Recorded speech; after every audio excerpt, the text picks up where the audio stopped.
Well, hello, my one viewer. Let me move my microphone. Yeah, I always forget this part, the important part, the microphone. Let's put on some lipstick. Hey, Birkin boy, I'm so happy. Dude, 9 packages were at my door. 9. Yeah, we're not opening all 9. Hey, Luxational, we're probably opening one. Eventually. So much stuff has happened to me today. It's ridiculous. I know, 9. I don't even have 9 packages at Christmas, you know? Not like this. Not when they're all mine, you know? So I'm wearing my, Year of the Dragon Estee Lauder lipstick. And look how pretty that is. Lots of makeup companies do, lipsticks for Lunar New Year. Hey, Melissa's Corner. This is my lipstick from Estee Lauder. It's a really pretty color. It only comes in this persuasive color, 333. Anyway, I watched 2 videos today that kind of made me question my life choices a little. So, I watched Melissa Wade Adams, and then I watched Lisa from Luxury Life in the Middle. And Lisa had done a how many bags she bought in 2023.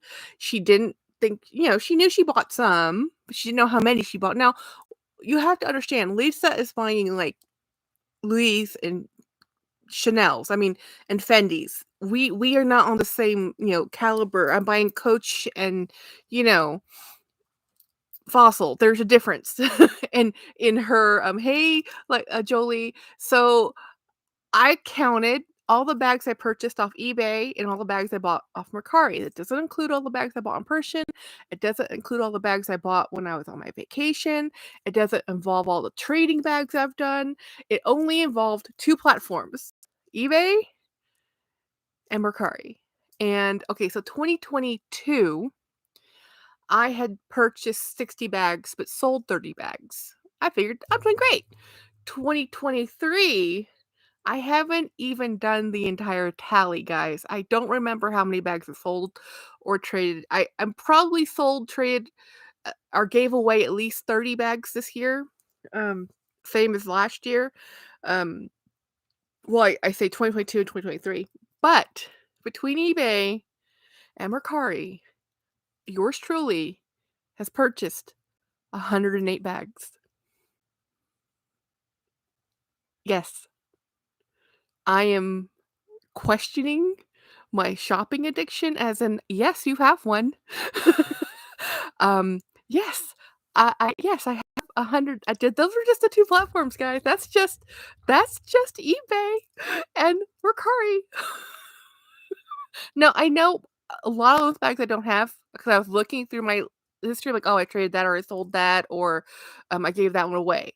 But that still means even if I gave away 30, that still means 60 are in my house. And those are just the new ones. So I did get rid of some of the ones that I already had. I did sell a bunch of bags this year. Like I really did. I traded, I sold, I gave. We purged a lot. Um, I'm still in the process, but I was so shocked. I was like, "Oh no. Oh no." And then I come home to 9 parcels in my doorway. 9 parcels. I have boxes from Hawaii, Wisconsin, Virginia. They're all sitting over there. I'm not opening all of them on camera. It's just too much to do and it's just too much stress. Um yeah, I don't wanna know how many. I did wanna know how many I bought Luxational, um, but I am so you know what everyone's saying it's a low buy year? I think I need to embrace the low buy year because I already have my wish list bag for 2023. Everything else is speaking of wish list bags, guys, those of you who were around on my Friday live heard my saga. I spilled the tea, I had the angst, I gave the rant, and guess what? Vestier Collective, the 3 orders I ordered have all shipped. So that day, Friday, after I got off uh live with y'all, my vintage Bottega shipped. And that next morning, the very last day they had to ship that, Ricky, I have a golden Ricky coming from Hong Kong. The last day before it was going to be refunded because the seller didn't mail it. They mailed it, and it's at the Vestiaire Collective authentication process. I'm like, "Yes!" And my first order is right here. I'm gonna open that one with y'all. It's the Max Mara bag. Now, this one came from Italy. This vendor is amazing. Never had this brand before. I Birkenboy is my enabler of all enablers. Thank you, best friend.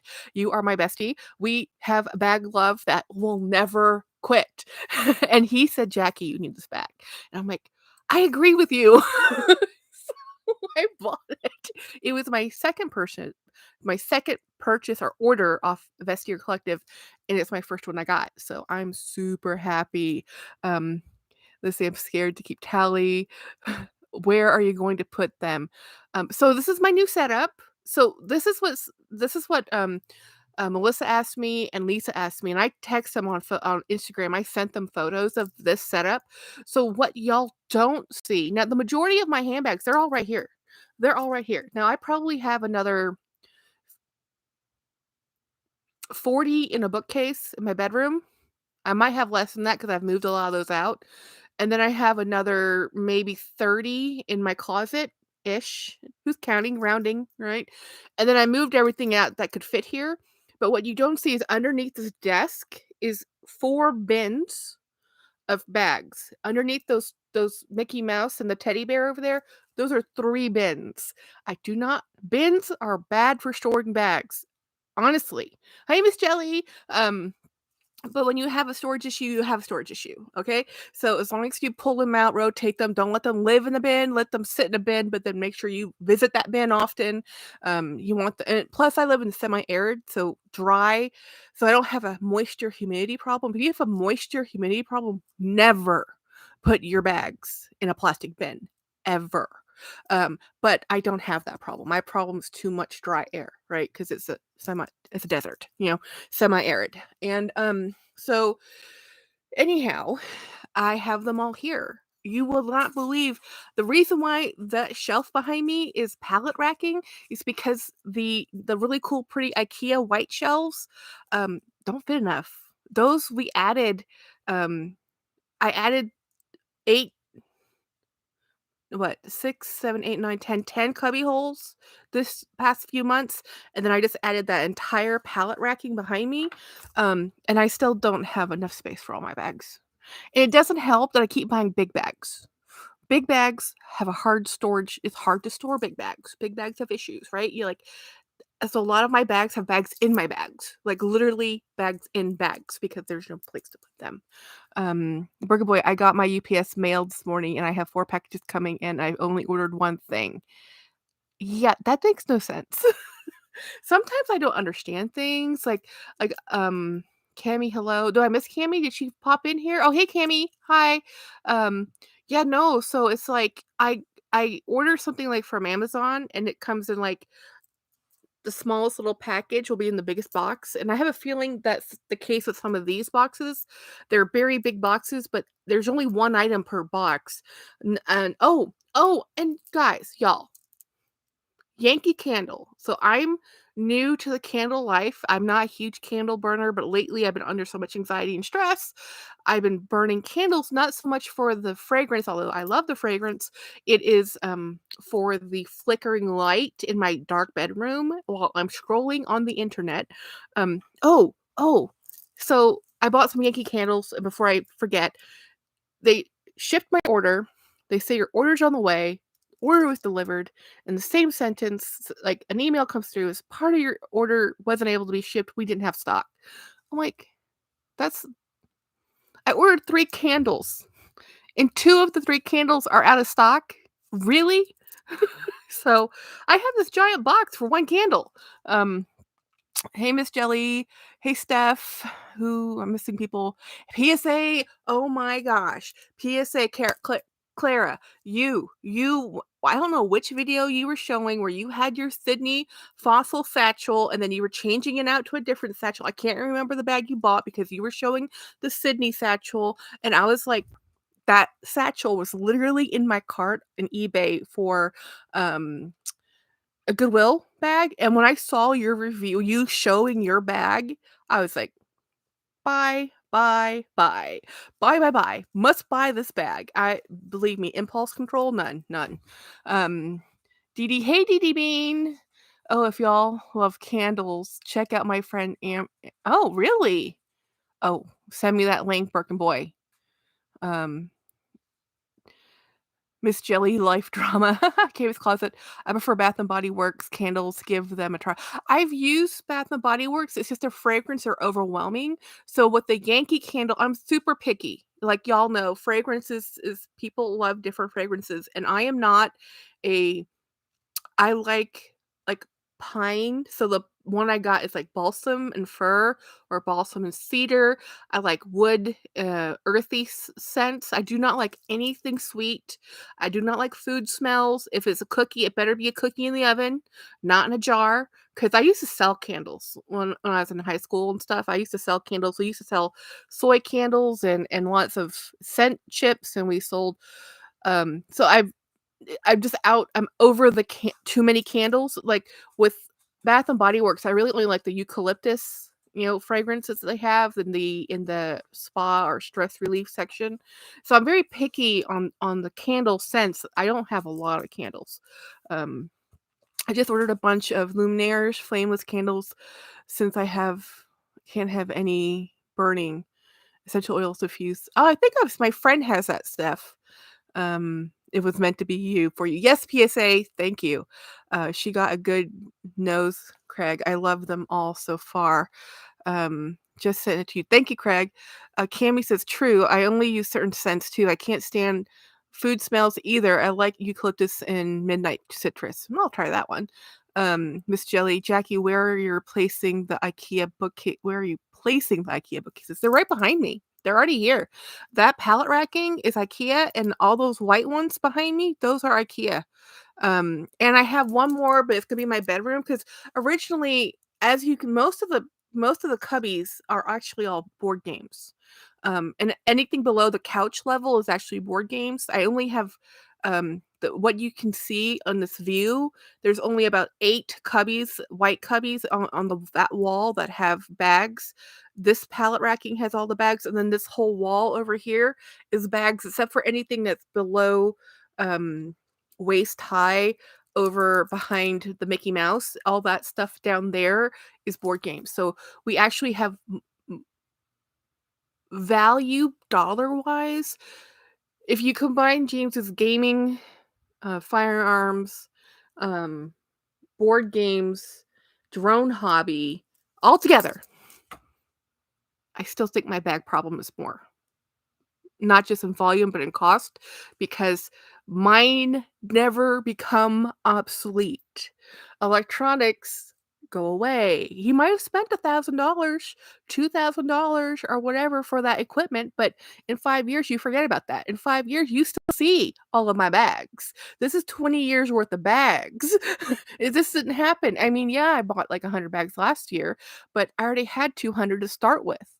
So so I've been removing and curating, so I try to keep the swell. I'm at maximum capacity, I really can't fit any more bags. Um, if you read about Yankee candles, they have a lot of chemicals. Oh, really?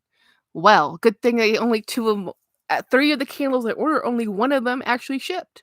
Um, Lumiere candles are originally designed by Walt. Really? Luminary candles were designed for the filming of movie Pirates in the Caribbean. Um, I think I've seen those. They're just the electric candle flickers. Yeah. The candle community doesn't play Frozen Luxury. Oh my gosh, hey. So y'all, Frozen Luxury is coming back to YouTube. Yay! He's doing videos and he went live earlier today. So if y'all missed it, go to his YouTube channel under Frozen Luxury and watch his little, live video he did. And hey Aaron, so I'm so excited because he knows stuff about products I don't know anything about. Like I have never heard of Henry Bendel's, and I know they're no longer within business or whatever, but I still come across their bags and I keep thinking, is that a good one to buy? I don't know because I know Dawn Loves Couture is always talking about Harry Bendel's. She said she's sad they're closed, and I'm like, what is this department store y'all keep talking about that I know nothing of? Because I live here in the middle of Texas, we don't. If we had a Harry Bendel's, I never knew about him. Um, just popped in to say hi, going to bed. Coco says, oh, poor Coco. She's not feeling too well past 2 days. Good night, Cammy. I love watching Frozen when you come on. Yeah, he start no Jolie. Get with Saya. So y'all need to do a live together. You guys would be hilarious. Um, yeah, so and I it's okay, from what I heard though, Harry Bendel was bought out by Victoria's Secrets and then or the company that owns Victoria's Secrets, and Victoria's Secrets cut their losses and axed that part of the company. Like they just folded it. Not that I mean, that seems rather sad, you know? Um, but anyway, let me instead of here yabbering and yabbering and yabbering, um, yes, limited brands says Frozen Luxury. PSA says Harry Bendel sold on Fifth Avenue, New York, very expensive. Which why I don't know about them. Never been to New York, never been to Fifth Avenue. Okay, well, I've been to New York if you consider an airport in New York. I've been to a Newark. I don't think that counts. You know. Anyway, I'm gonna open this box because I know y'all I've been here yabbering, and if you know me, I could sit here for an hour and never open this dang box. I want to see what this bag looks like. Um, so this is the poor box. It's been through a journey, guys. It came from Italy. Actually, does it say? Actually, it came through France. Huh. Maybe this is a different bag. Let's take a look. Did I buy a bag from France? Like this freaks me out when I have boxes like this that aren't even secured well. It's like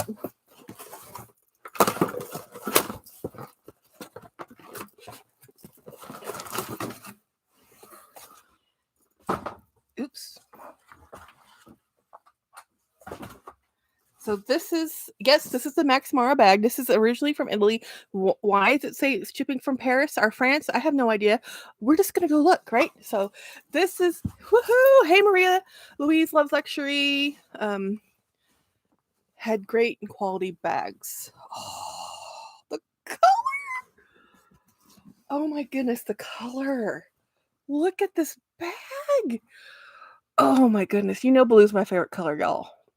I mean, if you've seen my videos for a second. Okay, so there is a scuff mark on the leather right here.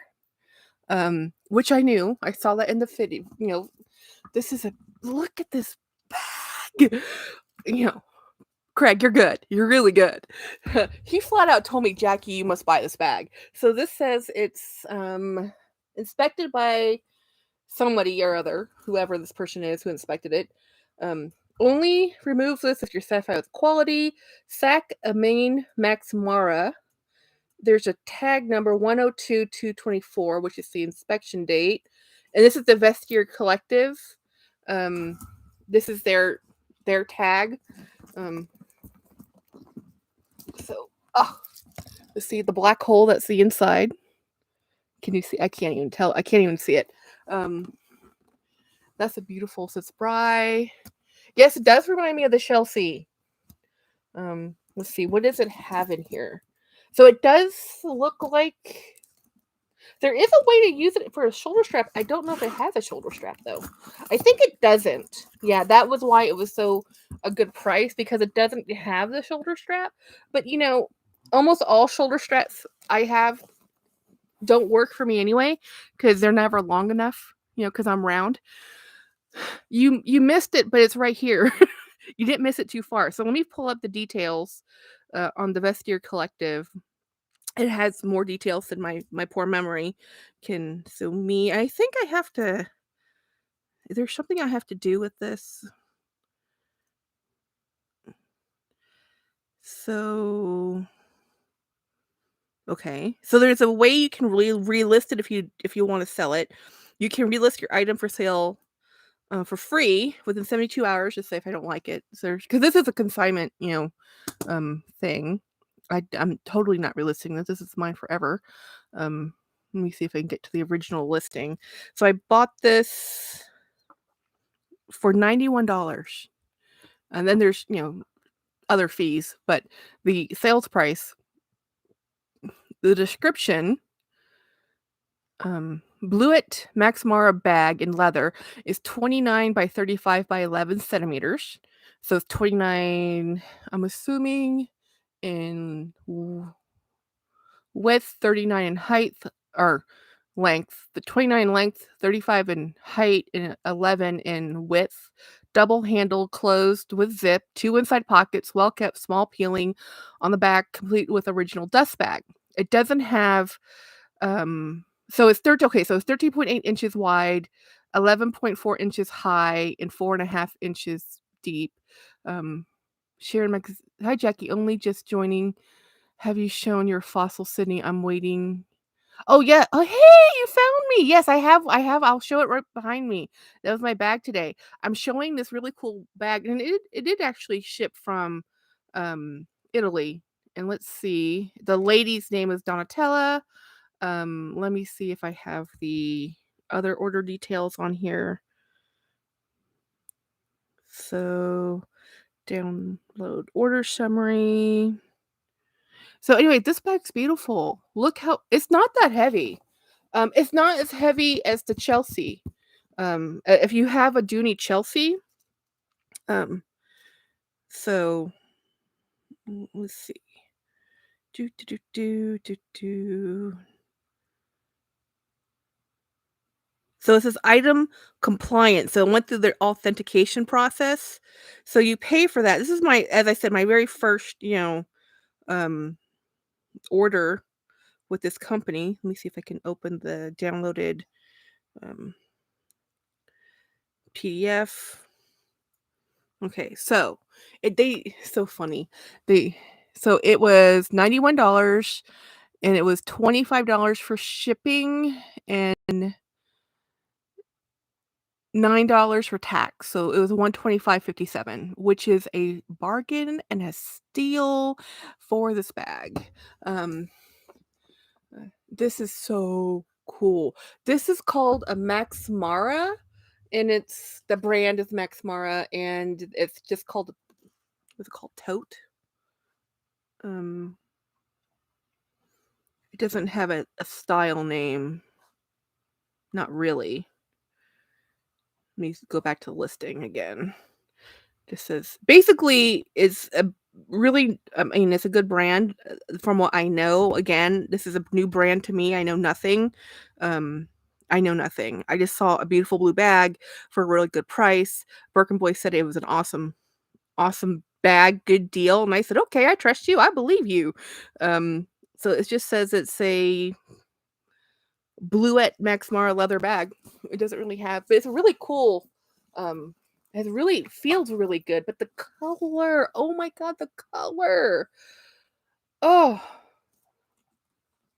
I love the way this is constructed. Yeah, there's the only flaw on this bag is honestly this one little scuff, and it's a little bit of peeling right here and here. And I can actually just get leather bonder and just tap that down if I wanted to. I don't really care. I think it's beautiful. It doesn't have feet, um, but it has a lip right here, so it rests on the lip, not on the base. It has a firm base. This is just a fantastic bag. So I don't know. Again, I know nothing about this brand.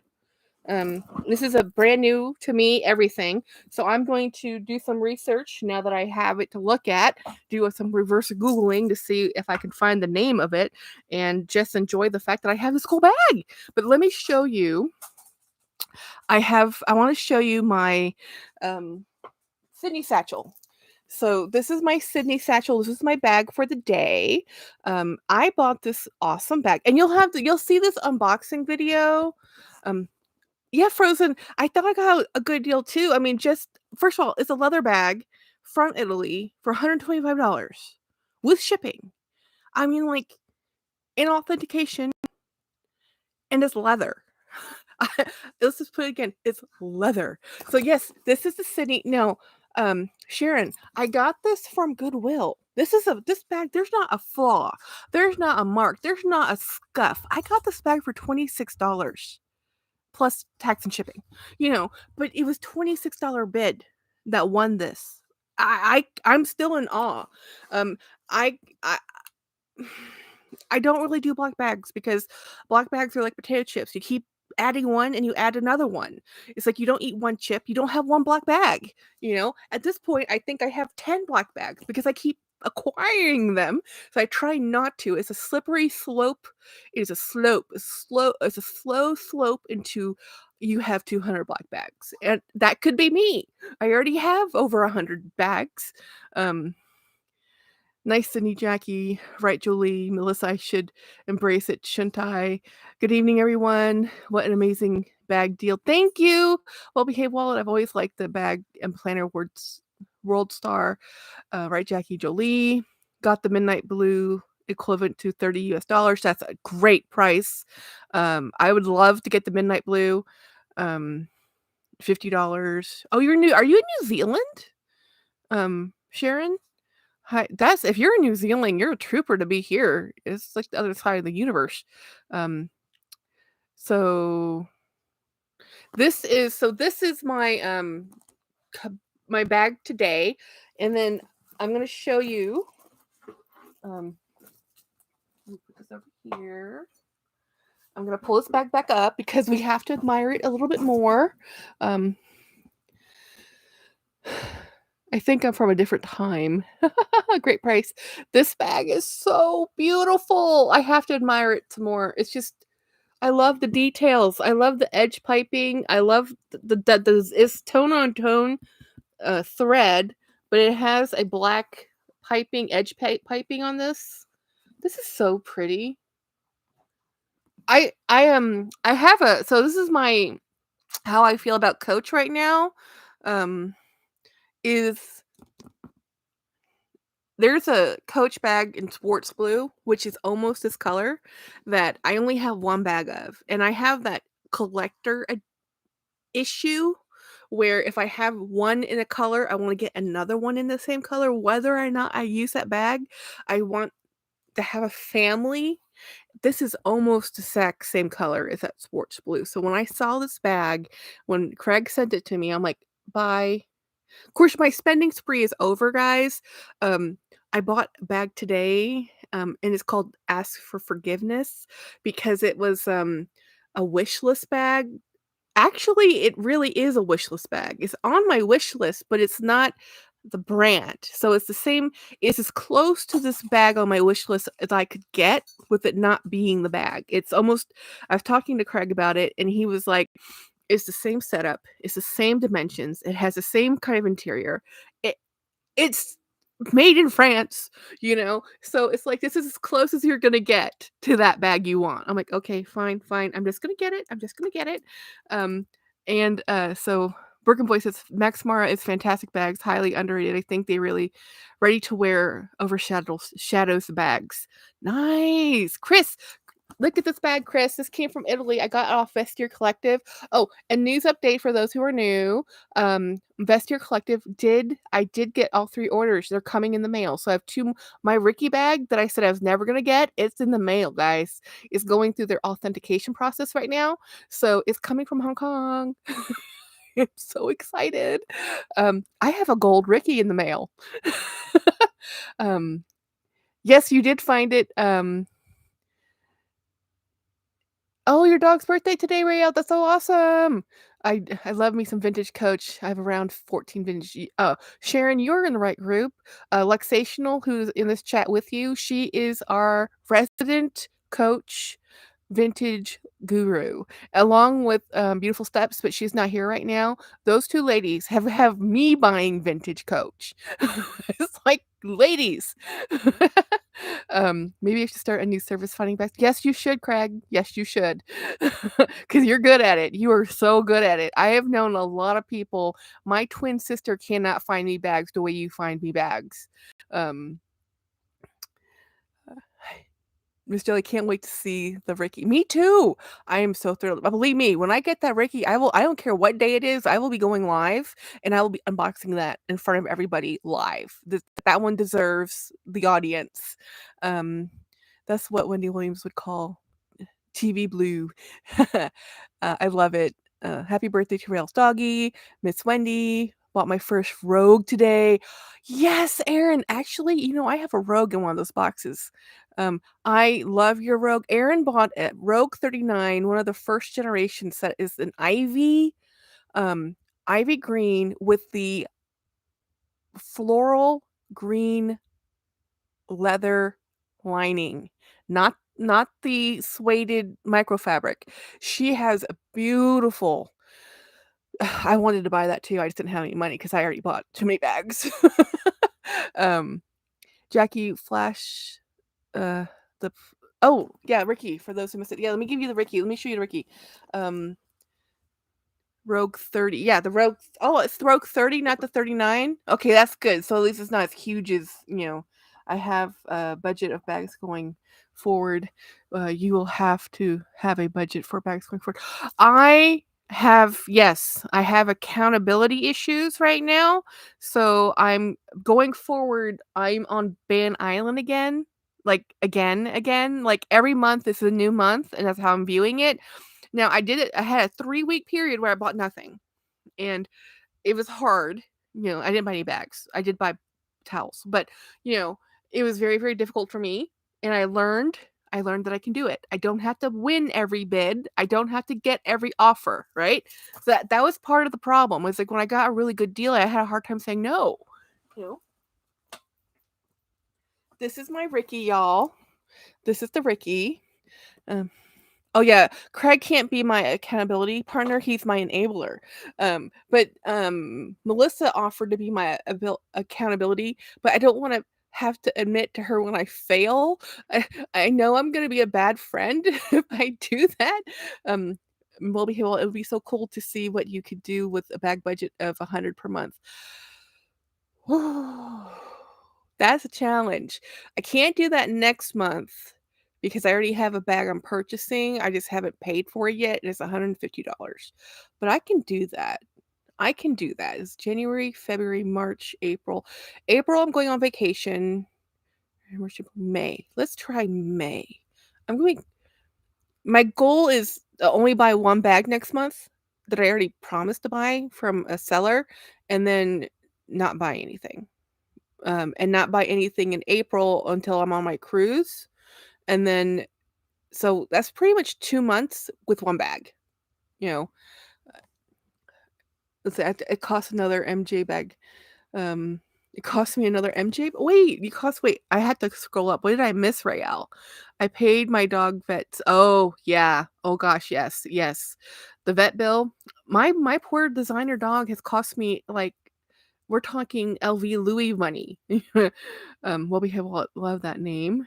She has Hey, Aaron, Well Behaved Wallet has a channel here on YouTube. You should, subscribe to her. She's really fun. I Linda P, ew, yay! Maria, I feel you, Jackie. I told my hubby today I was having him hold on to my credit card and I will function with a cash budget to only spend on what I actually need. I actually need to calm down. Me too. I'm with you, girl. I'm with you. And my nemesis is eBay. My dog had emergency surgery in November, and it alone was a Chanel bag. Yes, Miss Jelly, that is the truth. I love the Ricky bag. Thank you, Bryce. Bag's so pretty. Hey, zombie nomad. Welcome here. I go lives on Mondays and on Fridays, and sometimes surprise lives on the weekend when I can fit them in. Um, he'll Hey, y'all. I don't have pet insurance because my pets came with pre-existing conditions, and that doesn't count. So Mr. Watson came with heartworms, and we fixed him. And then Mr. Milo came with an entire slew of medical bills, and pre-diagnosed medical issues. Um, well behaved lot. My username keeps me honest. Oh my god, I used to be a huge spender, and then I choose to face the music and change. Still struggle sometimes though. It's a struggle. The struggle's real. Um, yeah, pet insurance. You have um, ho- um, do do do. I have pet life insurance for real estate. Hello. I love bags. Um, thank you. Well behaved wallet. Bravo. I'm I'm in the journey with everybody else's journey. Oh, Rael, you have greyhounds? Okay, greyhounds are as designery as they get. They have issues too. Um, So I have a lot of bags. I do. I honestly do. And when I put everything up on those shelves, my husband asked me, "Did you find anything you didn't know you had?" I'm like, "No, but I did find some bags I know I don't want to keep." So I have to be when you have as many bags as I have, you have to be super selective. And let me tell you about my Coach rant before I get too far off the grid. In here is a box from Coach of a Coach bag. There's 2 Coach bags in this stack of boxes over there.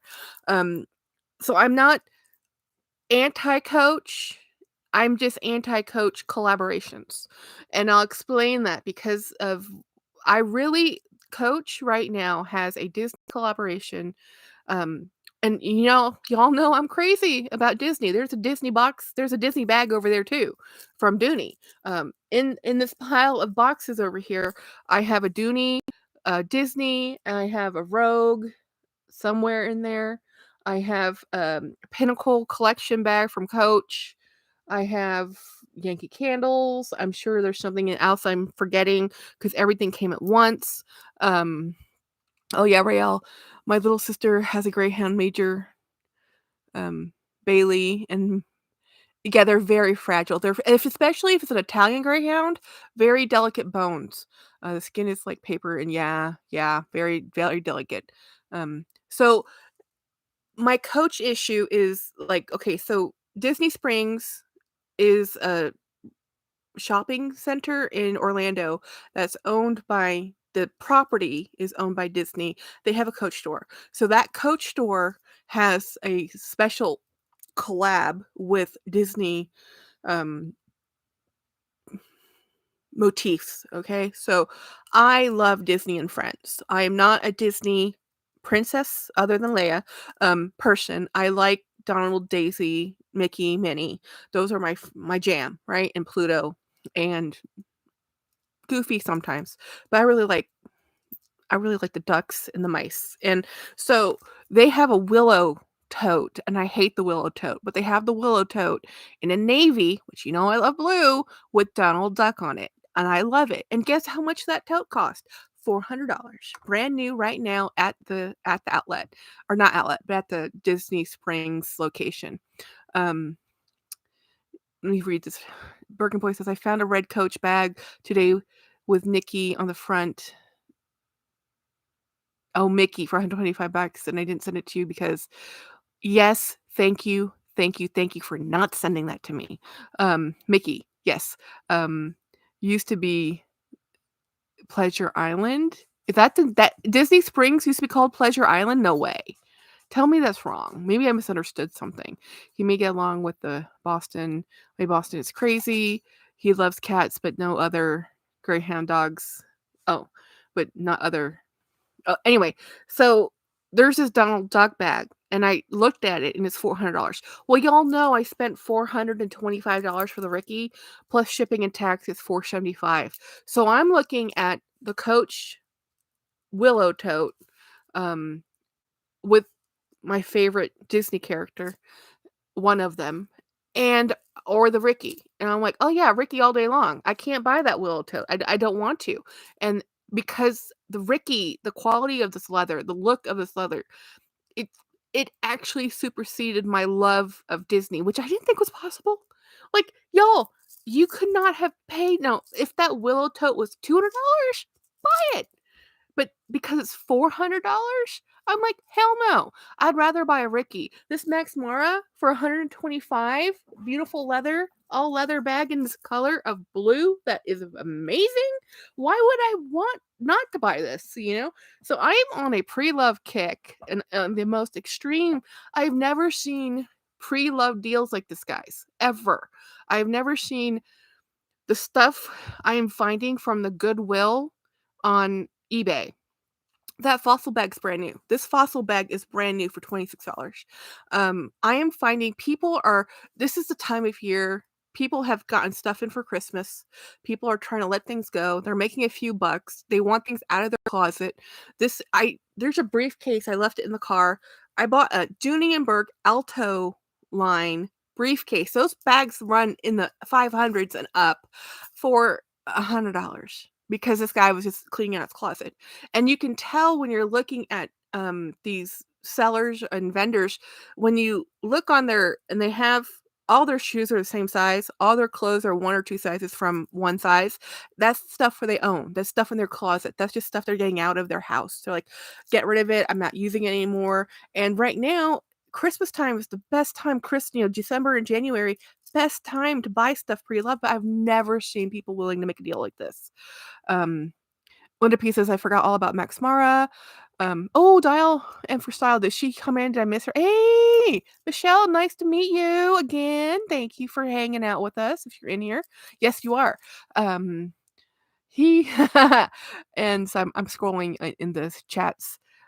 You can really benefit from fast fashion and resale. Well, I'm so worried that because there's this um fast fashion is what fashion is now. There really is no slow fashion. It's all fast fashion. When Chanel and Louis have as many collections as they're popping out, how can you call that not fast fashion? I mean, places like Zara, I mean, that's the epitome of fast fashion.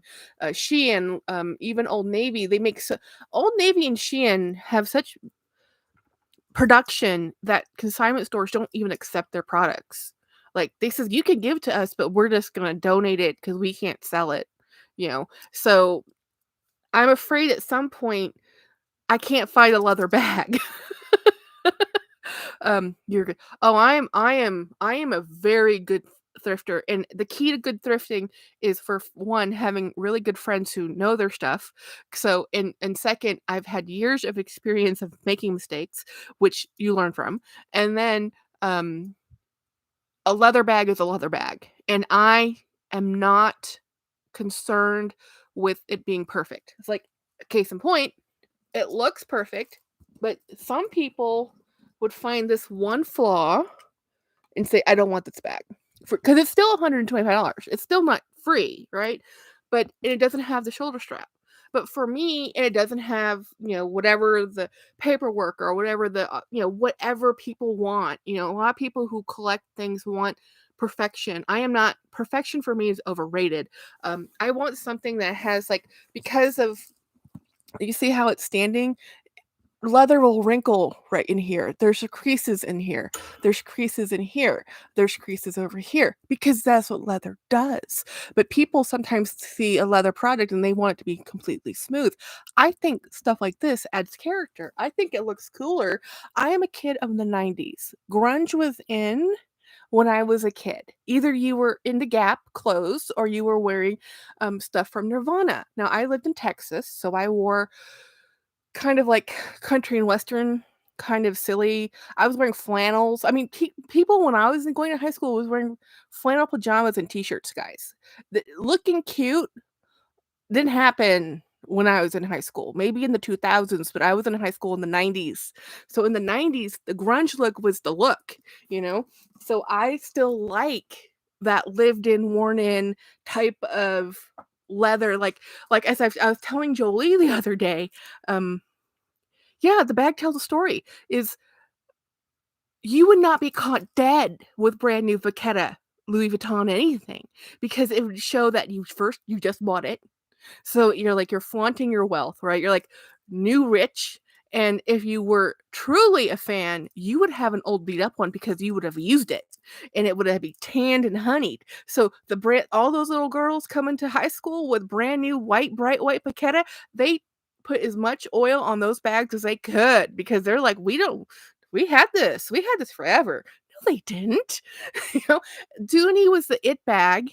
Louis Vuitton was the it bag. This is when Michael Kors still made leather bags I mean, that's all they made, right? So I just love that look.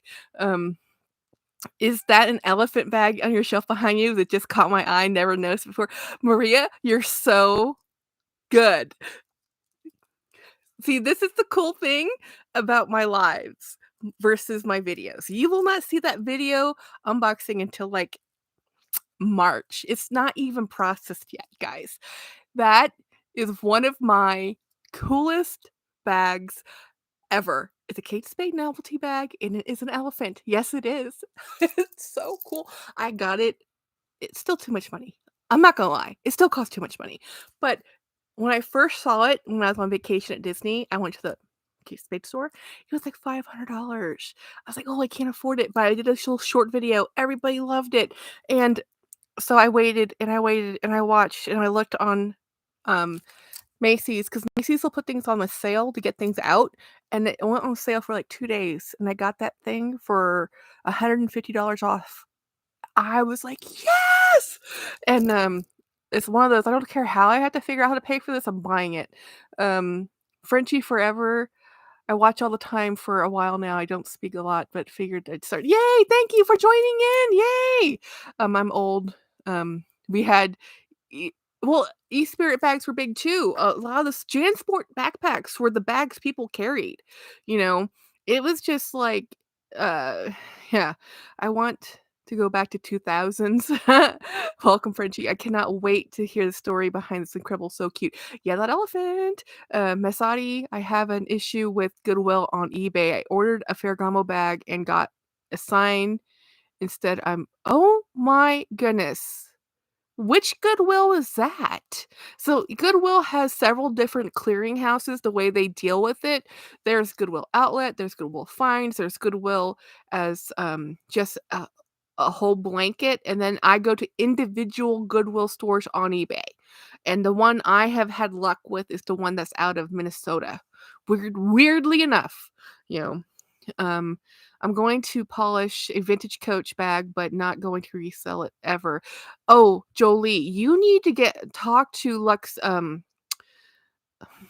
Why am I blanking on Saya's name? Frozen Luxury, because he was just talking to me about the very one of actually not your bag, but a bag like your bag.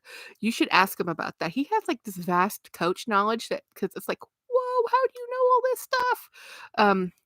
What color is that bag? British tan.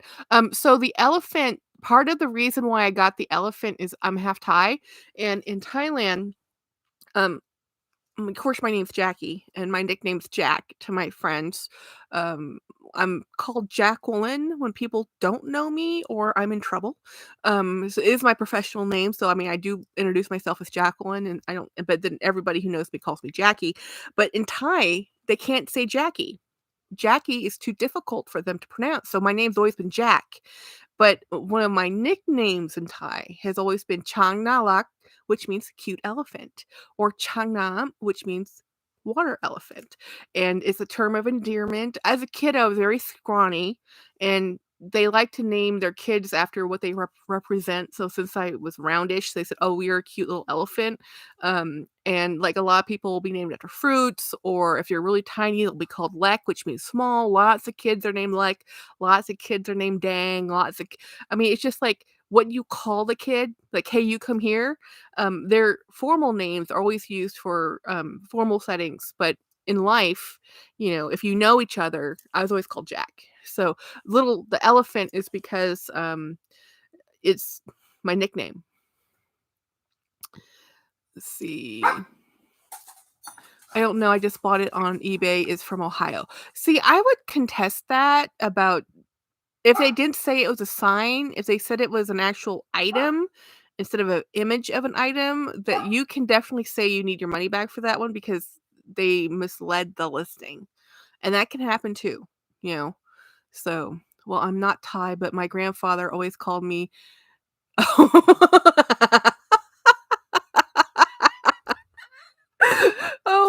Oh, that's funny.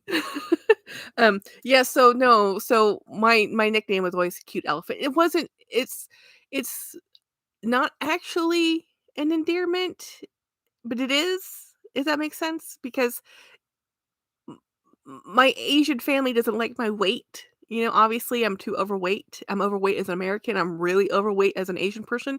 And so it's just their kind of tongue in cheek kind of, oh, so what did I miss? Oh, Latina. I opened a box I got from Vestier Collective. This is a Max Mara brand. It is a leather, beautiful blue bag. It has one flaw in the leather over here. It doesn't have the shoulder strap, but who cares? shoulder straps don't work for me anyway. I always have to buy my own because I'm too round.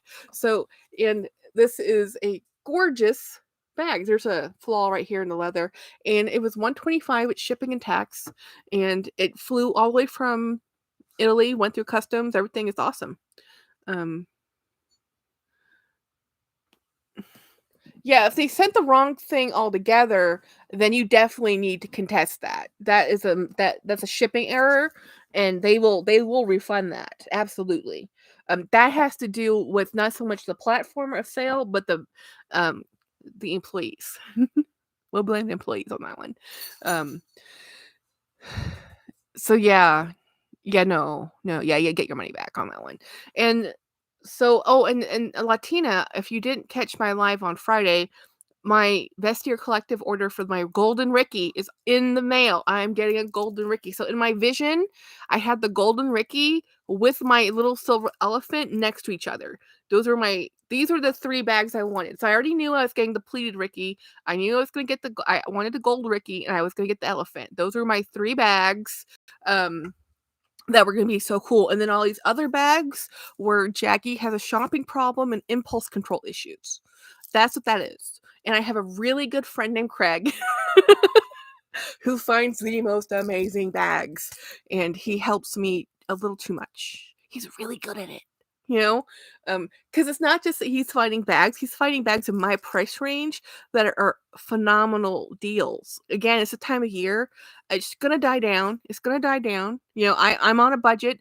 I can't buy bags for 2 months. I have 1 bag I'm buying next month that I already promised to buy, and that's it. I have that's it. We're done because we had to pay for an engine, so even with all the money I got from um my home equity loan to pay off all my debt, which we've done, I still have to buy an engine. That's still there. So we paid for the engine. Now what we're paying for is the labor to install the engine, which is kind of labor intensive. It's not quite as easy as Legos. Um, so Jackie, what bags are you considering letting go of? Well, there is one bag for sure I'm letting go of. I'll show it to you. It's not a great bag, guys. Don't get too excited.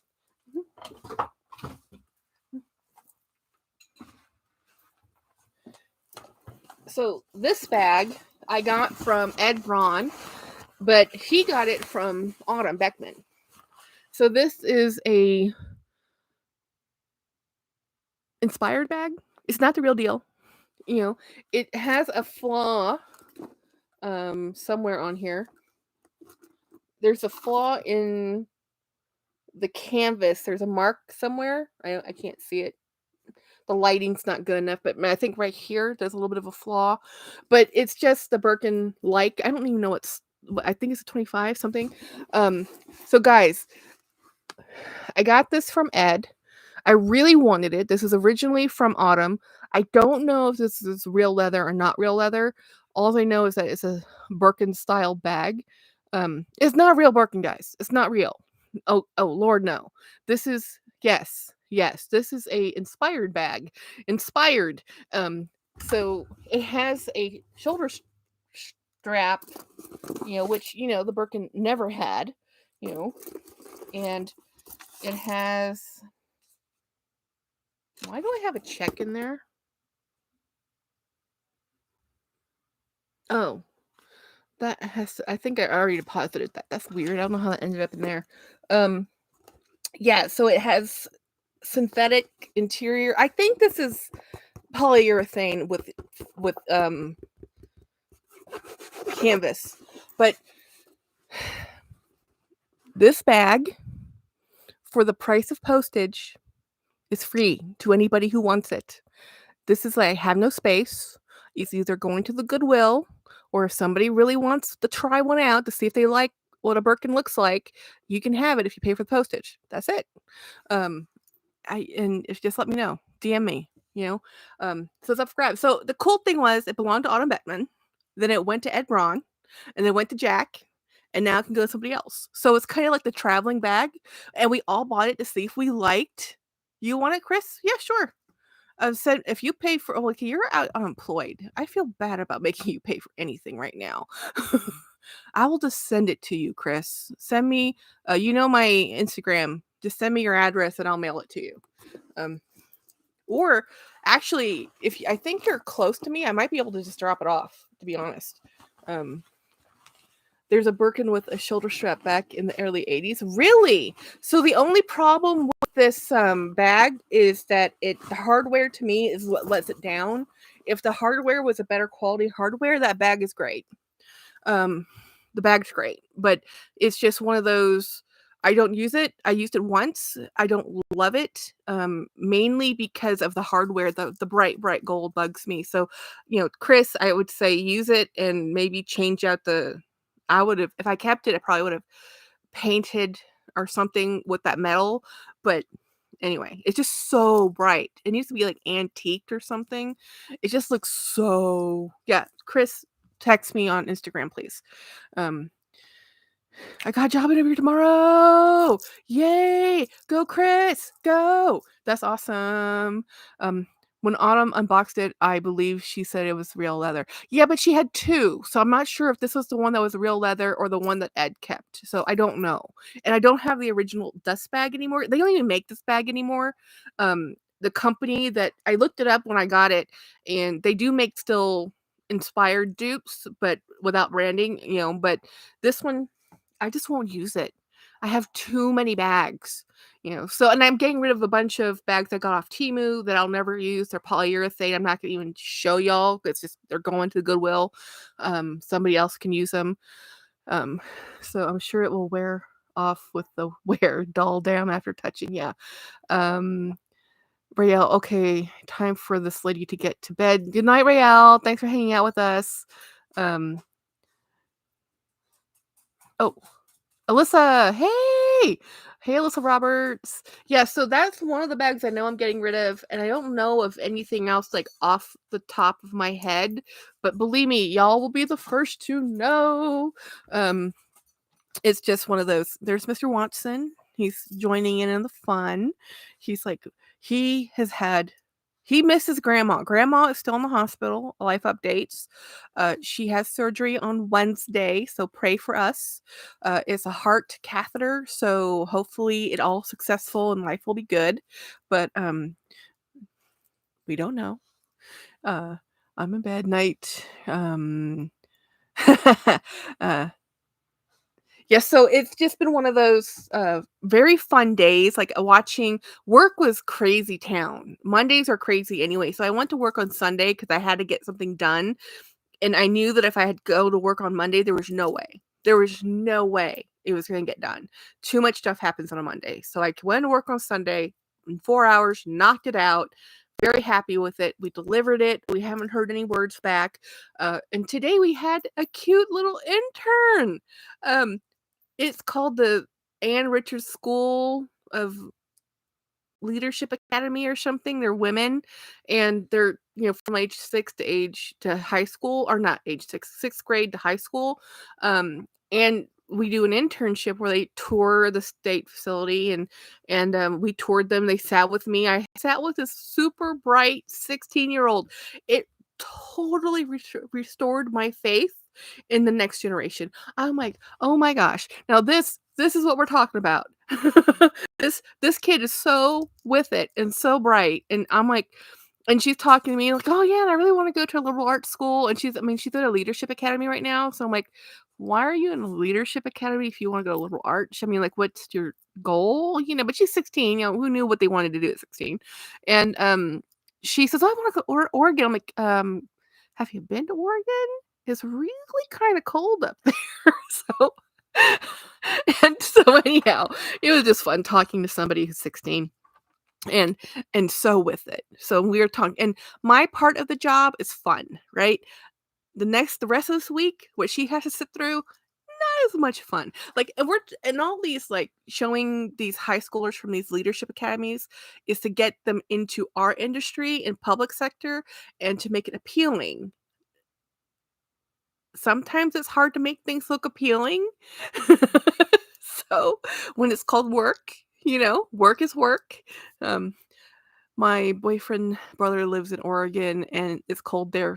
Yeah, I need more sunshine than what Oregon can give. We went to Seattle, which is close enough to Oregon, where the sidewalks had moss. It was that damp all the time that there was enough moisture and dampness that the sidewalks could grow moss. I said, "James, it is too cold here for this. I can't." I says, "I can't do this. I can't live here. Um, I need more sunshine than that. I live in semi-arid central Texas. I like it here." You know, does your no buy include trades? No, no, I'll trade. I will trade. I will swap. I will swap 2 for 1. I have a bag problem. If you're willing to accept my bags, and now yet no, my bags are not perfect, guys. My bags have flaws. None of my bags are like pristine. I will never sell you a bag saying it's new. It's not new. They're not new. They're Linda P. Ew, mossy sidewalks. I know, right? Wait a minute, Linda. Oh, you're not okay. The other Linda S has not been around. She's the one who's in Oregon. Linda P, what state are you in? Are you Pennsylvania? Somewhere Midwest, right? Am I remembering that wrong? Um, no, no, but Jasby, I can trade. If you see, guys, Virginia. Okay, it's kind of close. Um, So I will trade bags. I actually have a trade video coming up. Um, I do, but I don't have that much stuff that people that I'm willing to let go of anymore. Like my Doonies. If you can get a Doonie out of my clutches, you are like true. And I really like you because those are the one bags I tend to hold on for dear life. Those are the bags that if I sell, I regret. The only thing I've ever regretted is actually giving away um, a vintage Coach and giving away a vintage Dooney uh, that I wish I had hung on to. But that's it. Tennessee sucks. We go through every season daily. Oh yeah, right. I know. I jinxed. Hey Jeanette, I totally jinxed myself. I told my boss, I said, "Boss, I think winter's over. I think we're gonna be good. I think we're gonna skate through the rest of the month and not get another freeze." And then I saw the news and I said, "Okay, yeah, I was wrong. Bad weather's coming." It's just not here yet. Because right now it's like 60. Like literally, I am in t-shirts. Like in the morning, I have to wear a sweater, but then by the end of the day, it's too hot. It's too hot in the middle of the day. I am dying to open another box. I'm gonna go over there and pick up another box. Um, you don't miss your Poland. No, I don't actually, because Melissa has it, and I miss the quality of the Pollen bag is, I will agree, is one of the best made bags I have ever owned. I will agree to that. But the shape of that bag didn't work for me. And it doesn't matter how beautiful the bag was. I had that bag for at least 3 or 4 years. I bought that bag when they were still new. I bought that bag when Pauline was giving away bags to influencers, so that's something they don't do now. Um, but it just didn't work, and she loves it, so I think it was just hanging out with me, waiting for Melissa, to be honest. Um, yeah, so I miss the brand. I don't miss that bag. I would love to get another Pollen bag, but their prices increases have gone so high. I could barely afford that bag when I bought it many, many years ago. Like when I bought that bag way back in the day, it was $350. And back then, that was like my most expensive bag. And then now they're like 500 for that size. I'm like, hell no. Um do do do do. Well, Miss Melissa, I'm happy you love it. Just Sharon join. Which vintage Coach did you give away? Oh, I've given away a lot. I sold several. I've given away. The one I gave away was a made in New York blue and tan one, and I think I gave it to Caleb actually. Regret that one. I gave him a vintage Dooney and I gave him a vintage Coach. The Coach he never showed on his channel. I don't even know if he has it. He may have given rid of it. I don't know. But it was a made in New York one, and I kind of regret it just because I found more people that would kill for that bag that would love it more, and I just gave it to him because I thought he'd like it because he was into vintage at the time, but he's not really anymore. Although when you watch his Dooney cleaning video, the Dooney bag that he showed you with the duck round bag, that's the one I gave him. Yeah, because I bought that for my sister because she loves that bag, but then she hates the bone color. And then Caleb said he loved bone. I said, "Caleb, I have a bag. It's been here for 2 years. My sister doesn't want it. I won't use it. It's too short. Would you like it?" And even though he's 6 foot tall, he is, it fits him right in his chest where it fits perfectly for me because of me, my size, it fits like it would fit like right here and it just looked really bad. It looked really not attractive. So I just could never wear it. So Caleb has it and he likes it. He still uses that bag. Yeah. I'm not leaving. I'm just temptation. Guys, the temptation. I have a stack of boxes right there just staring at me. Yeah, he's 6'4". We have made it to New York City, Chester, Navy, love it. Haven't been, yeah. So I don't have too many coaches anymore. My vintage coaches, I sold to Linda Passos. She's a true collector, and I got a couple. I have the Coach Court I got from my friend Susie in Oklahoma. I traded for, and Luxational. I think we trade bags, but we didn't trade vintage. I didn't have anything vintage at the time. I'd already sold everything or gotten rid of it. I have been collecting vintage Coach for years. And then I slowly gave it away because my sister took the one bag I wanted and I finally bought it again. So I have 2 or 3 around my house, but they're my diehard, I will never get rid of, But I'm also a sucker, let's be honest. If you truly love something and I have it and you ask me nice enough and give me enough of an incentive, I will part with things. I really will. Now, the Ricky bag, never. The Ricky bag, the elephant bag, most of my Dooney bags, and all of my Disney bags are diehard in my collection. I only have ever traded away one Disney bag, and that was to Jeanette. And the only reason I did that was the circumstances around how I got that bag was really bothering me. So by trading it with her, she gave me a Dooney, I gave her a Dooney. So we traded Doonies. Um, what's my favorite vintage Coach? Well, the one I sold Linda Passos.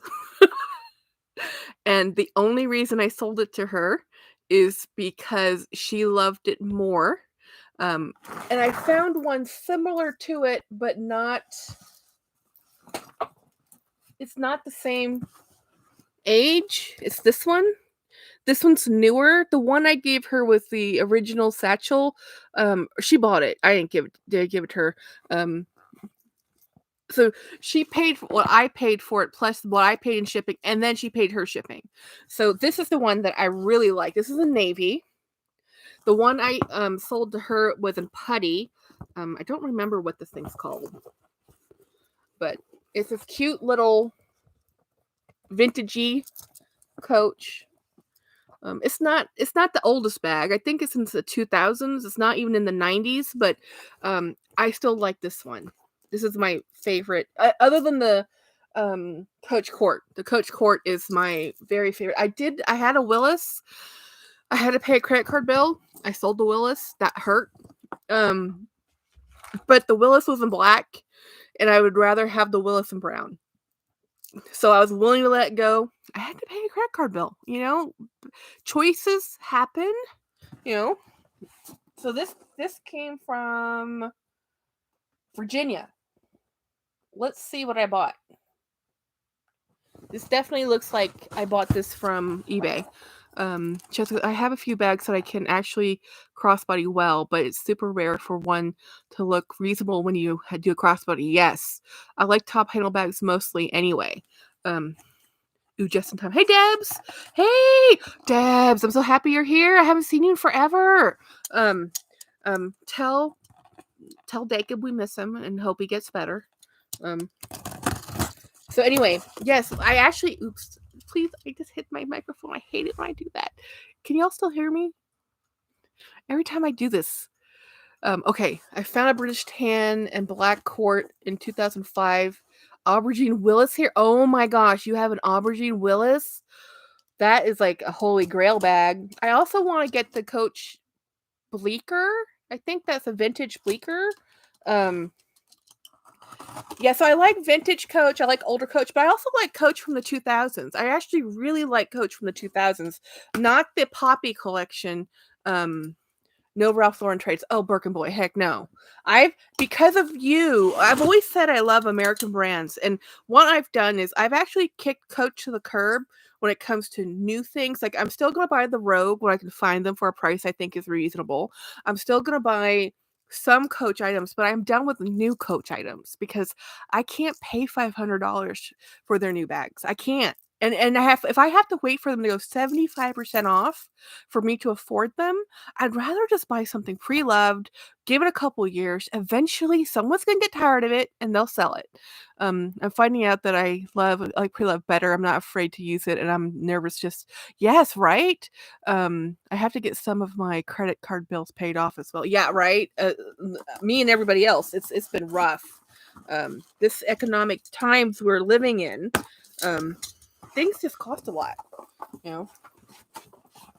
Ooh, peanuts. Oh, who does shipping peanuts? Shipping peanuts, guys. Look, styrofoam. Let me try not to make a mess.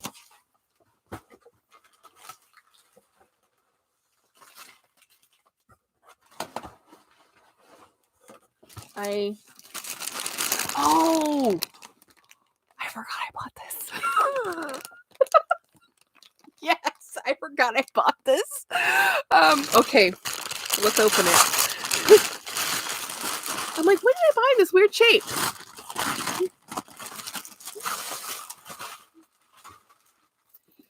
Guys, Melissa, are you still here? Melissa's Corner? This is your fault. This is the Shopaholic Dooney. I have my first one I got is from Melissa. We traded. I got this one off eBay. I love this duck.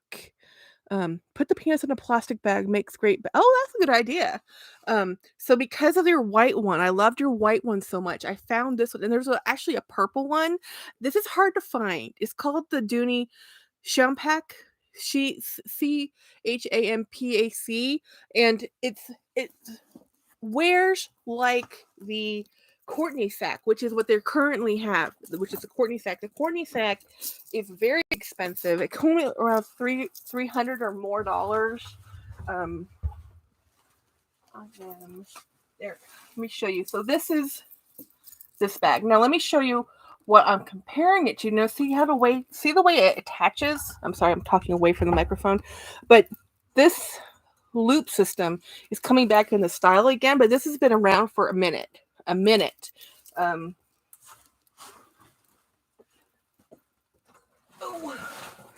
This is the Courtney sack. Now this Courtney sack, this is my favorite style bag, period. When it comes to Dooney, I love the Courtney sack. It fits, it feels great, but look, they're similar, super similar. Not much difference here. The price difference, though. I can't even. This bag is so cool. Let me pull up the details and I'll show you. I love the duck too, and the color. And it looks soft. It is soft. It's old. It's old. I'm a bag beast. I have a green satchel with a tortoise duck. Yes, right? I really yes, the loop is really cool because you see a lot of bags have this new.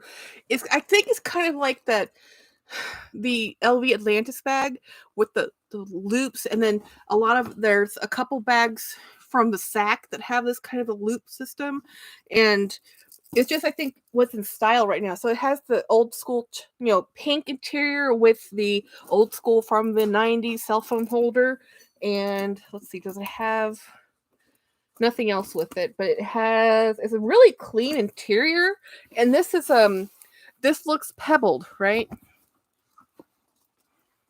Yes, it's very close to that pink. It's a little bit different. Now, I try not to buy pink bags because I had a pink bag phase, and then I wore pink bags like exclusively. There's some corner wear here, but very minor. This is actually Florentine, or a smooth leather that looks pebbled because of age, not because it's pebbled by how it was treated, but because of age, it has all this character to it. So you can see like right there the corner wear and on this side. And but it's like so minor. You put a little bit of color correction in there. I'll just use a light wash acrylic paint to just dull it down a little bit. I love this bag. So yeah, so we had my earlier bag today, my Max Mara tote, and then my Dooney. Yeah, I have a theme. I like things in colors. I like things that are kind of boxy. I like things that are medium to large. You know, I'm kind of predictable that way. By the way, I'm developing a love and hate relationship with my Atlantis bag. No, Birkin boy, you have to love it. What's the hate part? Because I understand the love part. I don't understand the hate part. I'm gonna say good night. Good night, Maria. Thank you for hanging out with us. Thank you, Maria, very much. Character marks you want to use it. Yes, makes you want to use it. Absolutely, Debs, it's awesome. I love. Oh, Deb, you probably didn't see it, but I have a Ricky bag. You know how I've been talking about. I like American designers, and I try to put my money where my mouth is. So when I had some money come up, I said, okay, do I go and buy? And I was literally looking at several vintage Louis Vuitton bags, and they were between $500 and $700. And one was an Alma, one was a Speedy, one was a Mini Lynn. I mean, I had a variety of bags I was looking at. And then, but I've been looking for a Ricky for a while because Bergen Boy and I have been talking forever, and he really likes Ralph Lauren. And he's the one who told me about the purple line. I'm like, what are you talking about? The only Ralph Lauren I knew was at Macy's. Okay, so I didn't understand what he was talking about. He says, well, look this up. And then for months we've been sharing photos, and I think this one I found, but whatever. The gold one he found, but this one is my Ricky bag. It's a pleated Ricky. Apparently, the Ricky comes in shoulder bag. It comes in a Ricky. It comes in a mini. It comes in a 27, a 33. Ricky is very popular. Let's see. When I carry the Atlantis top handle, which is 99% of the time, the grip is a little wide and hold. Oh, it's too. That's saying a lot. One more box. One more box. Starting right here. Louis Vuitton is my favorite right now, vintage and new. I have a Felicia and a Neverfull and love them. Yeah, one more box. Okay, I'll get one more box. Yes, this bag is amazing, Debs. So this is a Ralph Lauren. So I instead of buying a French designer, I bought an American designer, and I'm happy.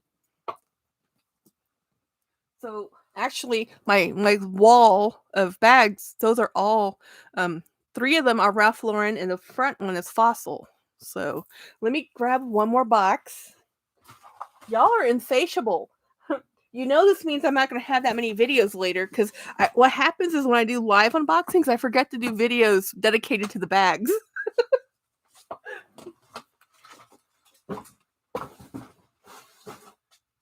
Let's see.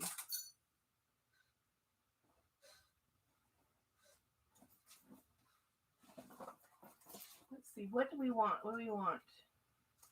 This one. Yankee. I'm looking for one particular box. Maybe it's this one. We'll try this one. I'm looking for a box because I told the seller that I would tell her. She's been tracking it, and she wants me to open it and make sure I got it. It's one of those. I bought it from a Facebook group. Watch me sit here and unbox 9 boxes in front of y'all. Like a crazy person. I use my Marc Jacobs tote a lot. I don't use my Marc Jacobs tote very often. I have one. Actually, I haven't really been using my tote bags very often. People sleep on Ralph Lauren, but then they have beautiful quality bags if you're willing to pay. Just clip the unboxing out and video. But Jolie, that means I have to edit. Y'all, every video I put out there, unless there's a sticker that pops up, is unedited. I do everything one and done. I don't wanna sit there and edit. How Jacob can do an 8-hour live and then sit there and chop up the editing is, like, more patience than a saint. Um, I didn't realize Fossil is a Texas-based company. Oh, was it okay, so Fossil's Texas-based, okay, I got her that one confused with, Patricia Nash, she's Tennessee-based. I think adding an MJ, really? Um, I want the new Michael K or Marc Jacobs, the tote bag in camo, but it's $400. And it's canvas. It's well, it's jacquard. It's jacquard, but it's embroidery. The embroidery is what I love on it. I don't like the canvas that only has the silk screen. I want the tote bag. If I'm gonna have to read the tote bag, I want it to be embroidered. Don't forget to thumbs up. Oh, have you guys seen the new Marc Jacobs crystal bags, the crystal totes? Oh my gosh. Um, Jolie says she'll edit. Okay, let me open this box. I'll just keep on talking. This one is coming out of PA. So PA is it's not Pennsylvania. Is it Pennsylvania?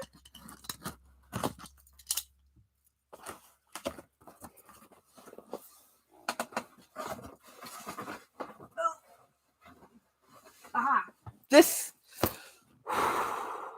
this is the bag I was hoping for. This is the bag I needed to open. This is the bag that the lady who sold this bag to me gave it to me for a song, dance, and a gift, and she held it for me until I could pay for it.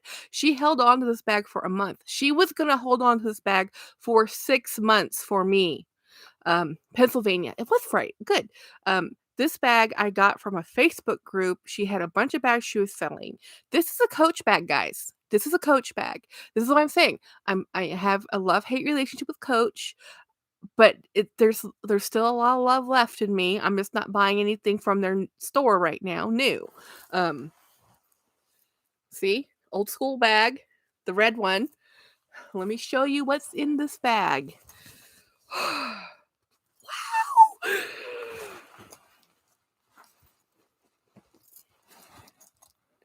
Look at this bag. This bag is amazing. The pictures never did this bag enough justice. Not enough justice. Look at how beautiful.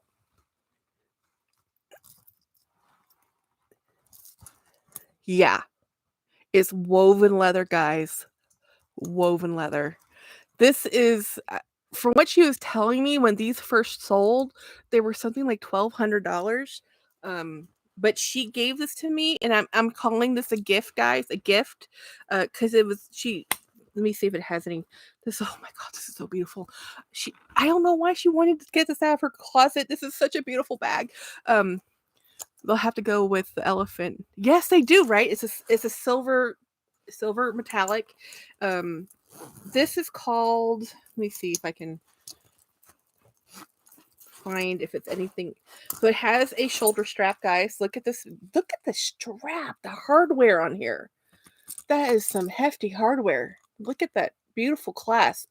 I wish they did all their clasp like this. Jolie, I know what you're thinking.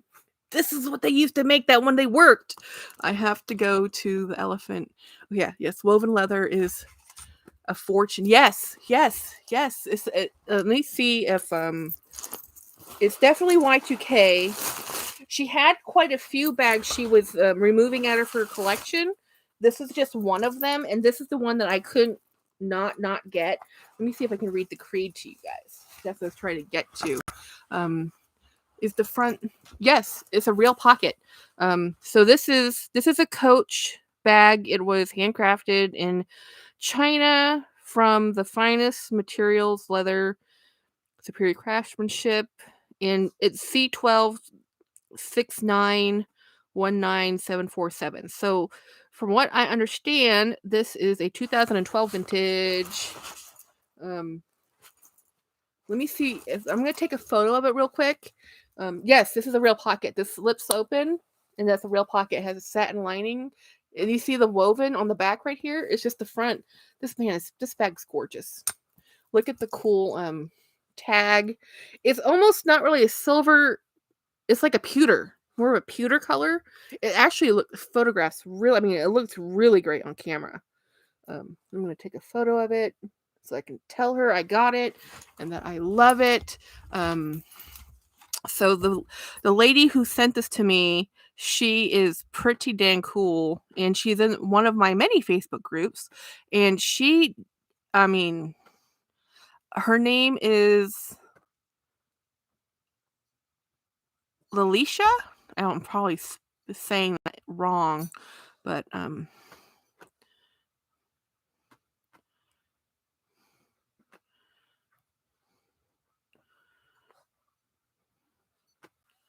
it's something called a pinnacle, I think. Oh, Peyton. Okay. It reads silver on the camera. Yes, it does read silver, but it looks more of it's not a bright because you can tell with the hardware, right? The hardware, see how bright the silver on the hardware is? It's kind of it's not a true silver, but it's gorgeous. It looks beautiful. It's just it's a beautiful metallic. I can't I have to take a picture of this in daylight to really get the real look of it, but look at the weaving detail on this. I love a woven bag. I have a Cole Haan that's woven. I might have to wear this tomorrow, guys. This might be my tomorrow bag. You know, muted silver. Yes, I agree. That's exactly what it is. It's like a burnished muted silver. Man, the hardware on this is amazing. Why can't Coach do hardware like this now? Has said everybody ever. It's like this hardware is phenomenal. The weight, the heft, the feel of this. There's a couple, missing pop stitches. That happens. This is I mean, this is from 2012. It's called the Peyton, Peyton. This bag is amazing. Absolutely amazing. Pure joy, guys. Pure joy. Let me see how much I paid for this. Let me see. I know it was a song and a gift, and she actually had another bag I wish I had paid for, but I couldn't afford everything. I can't buy everything I want. I try sometimes, but it's not a good look. Yeah, $125 shipped. And it was $25 in shipping. So she for $100 she gave me this. This was a gift bag. When you pay $100 for a bag like this, it is a gift. Gift.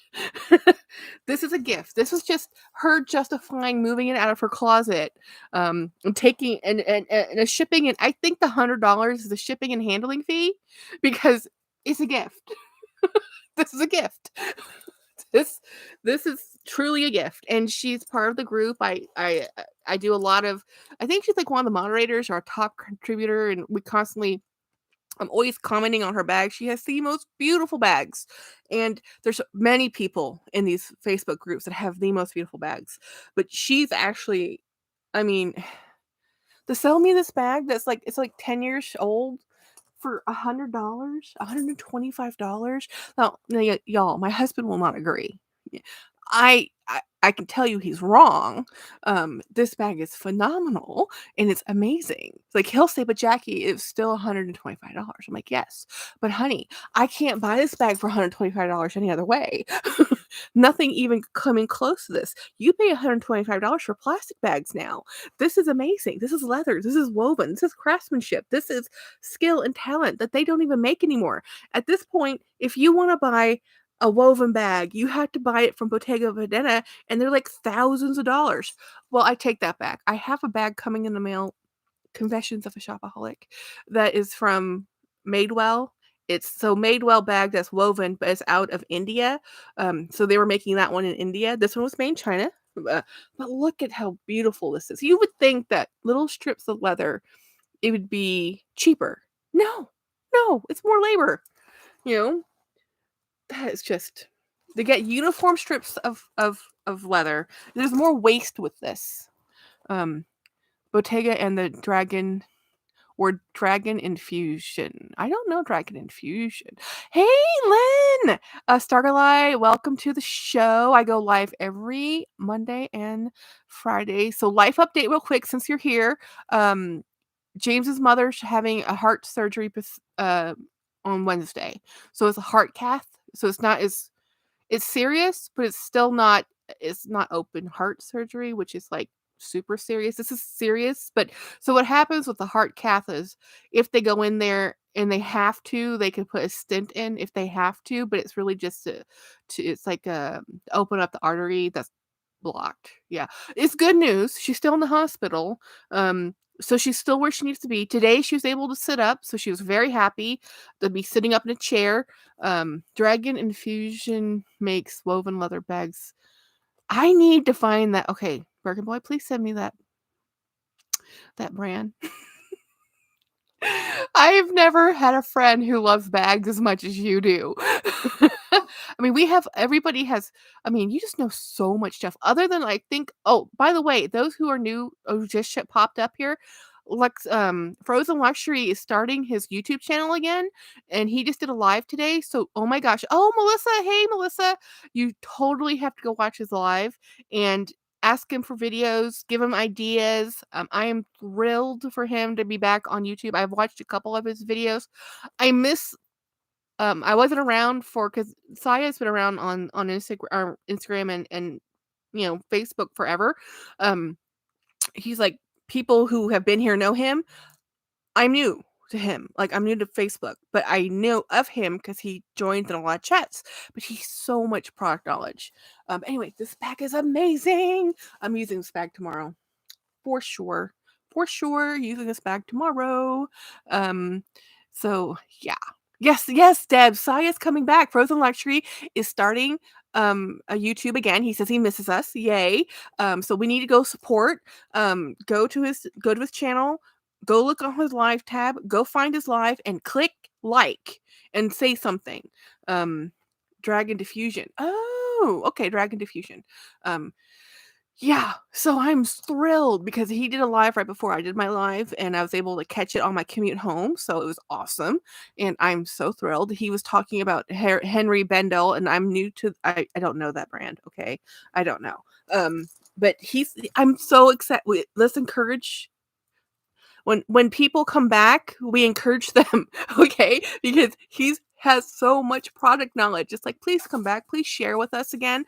And he has the same like philosophy we did. He was saying, I don't want to watch another Hermes unboxing. Everybody has that bag.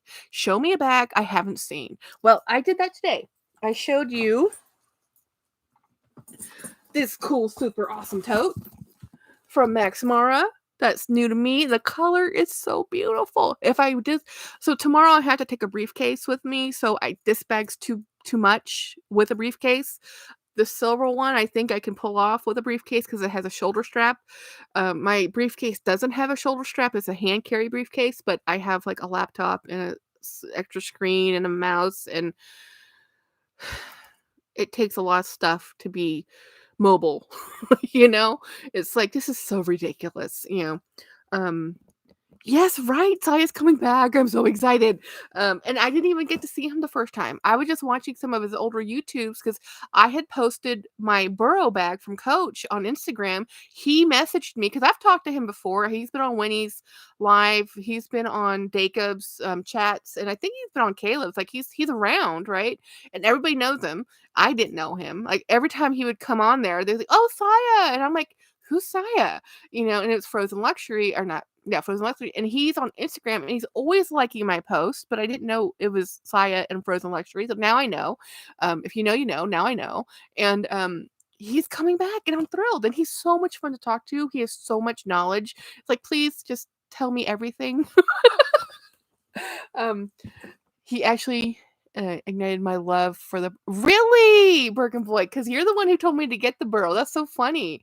Yeah, I have one. I wanted the burrow bag so badly when it came out. Yes, right. What color do I have? I have one in a colorway you will never believe is me. I have this one.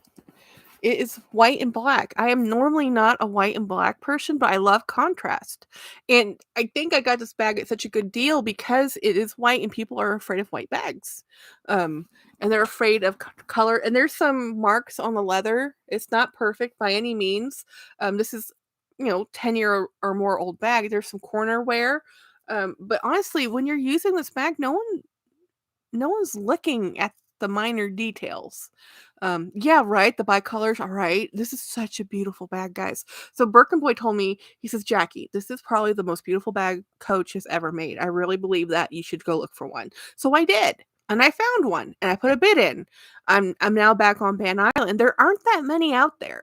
I mean, there's only so many. This is the medium size. Now, I'd like to get the larger size. Do I need the larger size? No. Should I be happy with the one I have? Yes. I don't need to have the family. I don't need the baby with the medium and the large and the little pouch that they made. I don't need them. I have seen them. I don't need them. This is my new Jackie. The collector in me says, enjoy the one you have. um, if I ever get from Hermes, it will be at least 2 colors. Really? An MTO? Really? Well, you needed the family. Well, you need the family. Birkenboy, as a collector, I don't trust you. I trust your opinion on many things, but you're always gonna say, "Get the bag." I do the same thing. I tell everybody, "Buy the bag." But financially, um, I cannot buy all the bags. Like, I was talking like, you know how people have the trifecta of the Speedies in all 3 colors? And not only in all 3 colors, they have them in all the sizes. They have the 20s, the 25s, the 30s, the 35s, the 45s. And then I think now they have the 50s or the keep alls, right? And they have them in the Azure, the Damier, and then the, what do you call it? The mono, and it's like the trifecta, and everybody has to have the collection. You're like, no, no, you don't. You could just have one. It's okay. Buy the bag. Buy the bag, secure the bag, love the bag. My motto. Yes. Alyssa Roberts, I just realized you have a new storage rack. Yes, I do. We got that this weekend, and James put together, and it was a pain in the neck to get in drive it from the store, and we had to measure the car before we bought it to make sure it would fit, because this did not come in pallet racking in a box. It came in separate pieces. You had to buy all the pieces, and those long pieces are in one piece. It's very cool. We were gonna get some more of the white shelving, but honestly, it doesn't fit enough. Um, that white and black bag is cute. Yes, this is the Coach Bureau. Let me put it back. I have a mess every single time I do a live. I pull out about 5 bags, and then every time I end a live, I spend a good 10 to 15 minutes trying to put bags back. and then I don't remember where I put them, and then I can't find them again. This happens all the time, guys. Not to tempt you, Jackie, but I found that same burrow today in navy and white. Oh, oh no. I can't buy it. I can't buy it. This is what I learned, Birkenboy. I will always find a bag. It doesn't matter. And in the 3 weeks I was not buying bags, I had to let go and let things pass me by. Now, one of the problems with doing that is there is a bag I bought, and I put it on bid, and I won the bid, and I kind of knew I was going to win the bid because it was at high price. It's one of the higher priced ones. Yes, because they're in good condition. They're expensive bags, and that one's, I think, in good condition, but many, many people wouldn't buy that bag. And I still got it for over $80. It wasn't like it was cheap. It was still cheap for what it is, but it was still, I think it was listed for over 100, and she offered it, or they offered it, and I got it for around 80, but then with tax and shipping, it still was around $100. So my comfort zone in bags are around 100, but I try to be less than that now because I have, anyway, long story.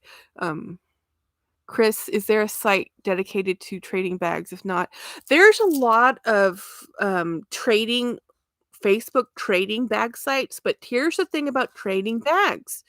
It's on your honor. There's no guarantee that the person shipping you bag will ship you the bag.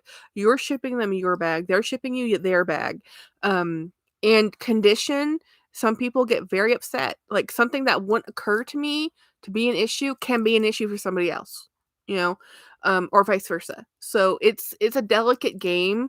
Um, I think it's great. I've done a lot of it because I view of bag trading as if I trade a bag with somebody and as soon as it leaves my home, it is in the world. And it is up to um, fate and postal service to get it where it needs to go. And I will only hope and pray that the person I trade with gives me a bag. Um, and I just look at it if they don't, and it hasn't happened yet, but I just look at it as it is a loss no matter what. So if I get a bag back when I do a trade, then it's a win, right? I got a new bag, they got a new bag, everybody's happy. But the end result is at least a bag is leaving my home. It normally only costs me the price of postage, and if I get nothing back, I get nothing back. Yeah, it's a crapshoot. It's a gamble. It's You can't be angry at it. People, and I always kind of look at view it as if somebody was going to be that dishonest, um, then they really needed that bag. And if that made them happy, it made them happy. I'm okay with that. It was something that was going to leave my home anyway. Um, if I don't trade bags to people on Facebook or friends or anything, I'm donating them to Goodwill anyhow. So there is a free gift no matter what, you know?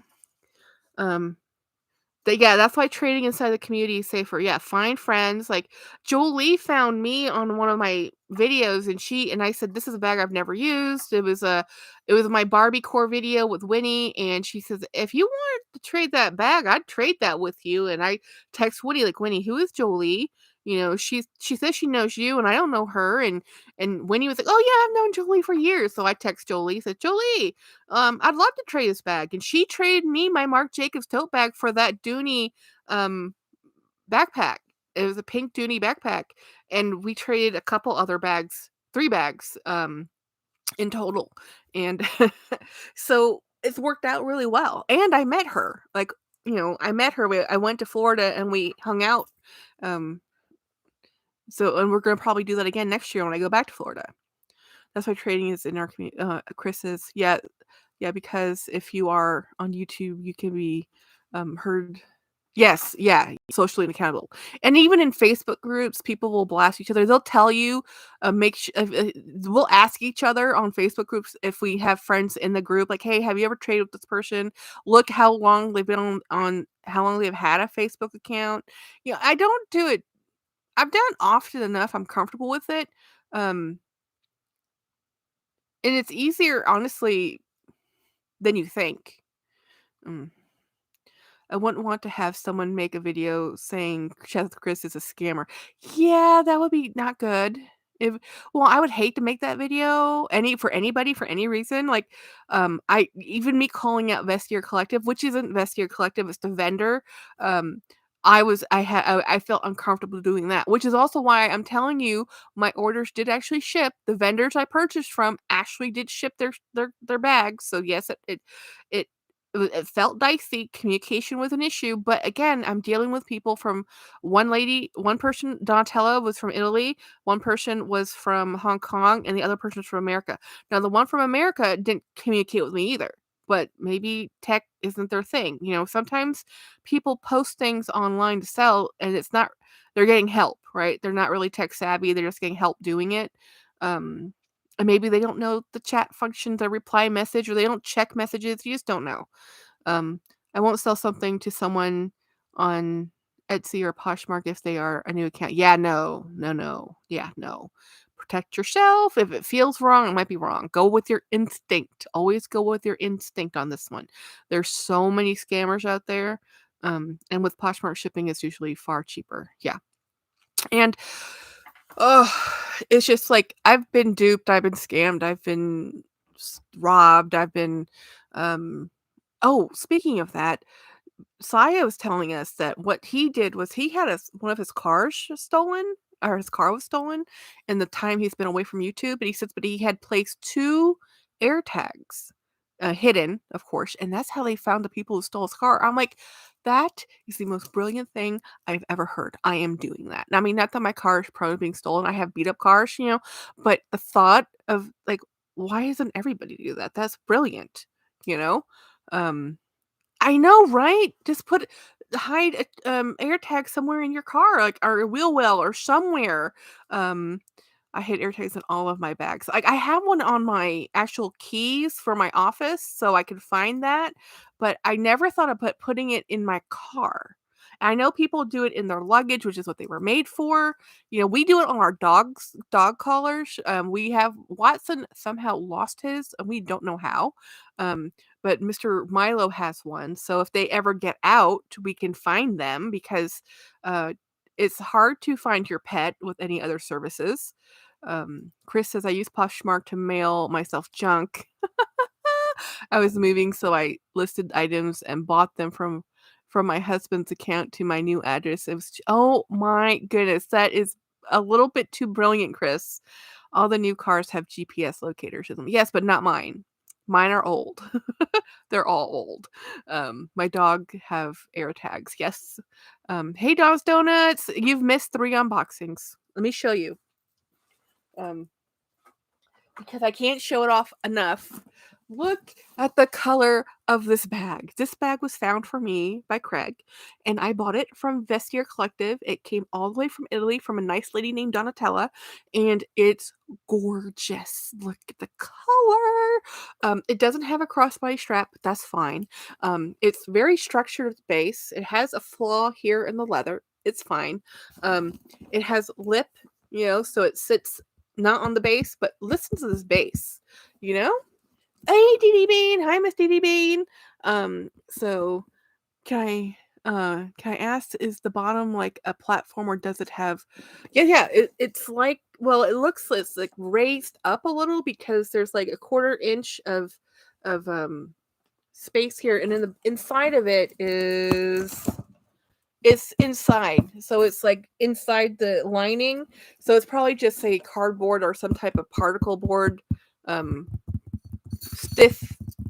They normally glue the leather to a baseboard and then they glue the interior lining to that to give it structure. I'm telling you all the secrets, right? You know, bags aren't mysteries. There's only so many ways you can make them.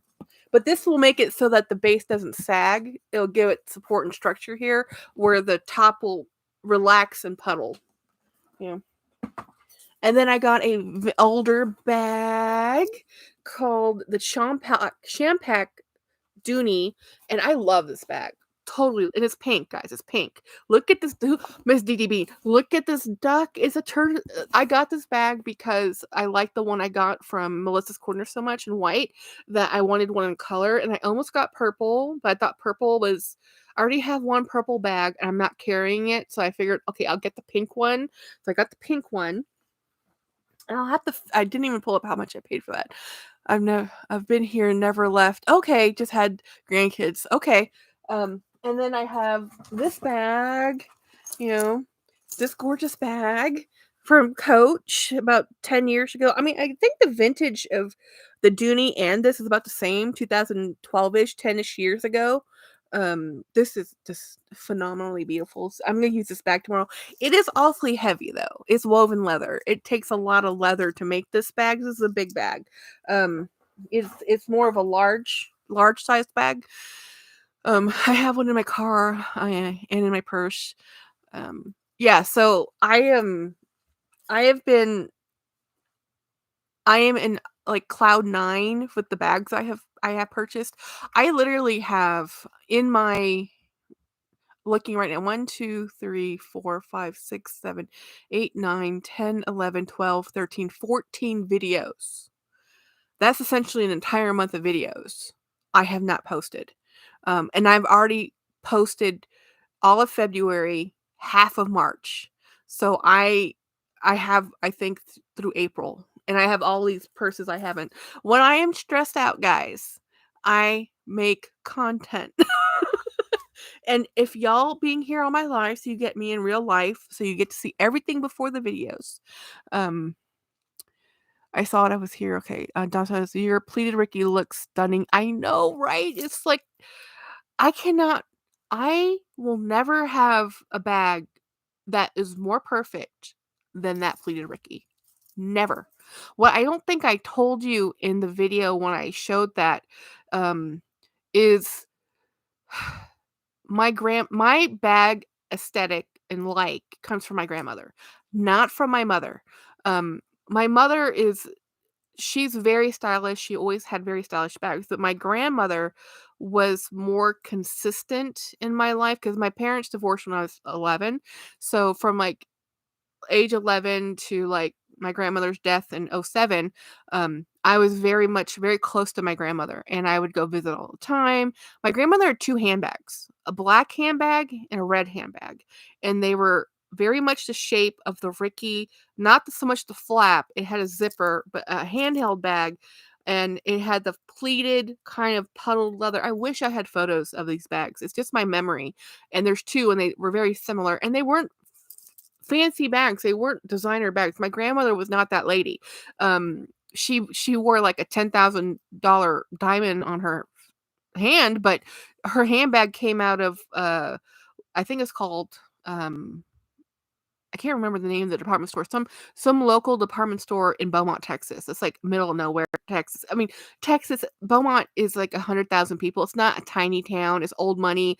It's where Spindletop was, the first oil boom. I mean, that's where she grew or she lived, and, she's originally from Oklahoma, but anyway, every time I look at a bag, that's what I'm looking for, is the bag my grandmother had, and I wish I still had them. When she passed, I don't know where they went. They weren't very valuable. My aunt probably donated them. They were just leather, normal bags, but that Ricky bag, to me, that's why I like pleated bags. That's why when I buy the Ferragamo bags, they're pleated. I have a love for a pleated leather bag because to me, that is just so it reminds me of my grandmother, and I love my grandmother. My grandmother was a battle axe. She wasn't a nice woman. I could be considered to be pretty, blunt, and sometimes my political skills are lacking, so I get that from my grandmother, and, but I admire my grandmother. She grew up in 1908, she went through the Depression, she had kids, she worked, she was educated, she took, being practical very seriously. That's where I get my practical side from.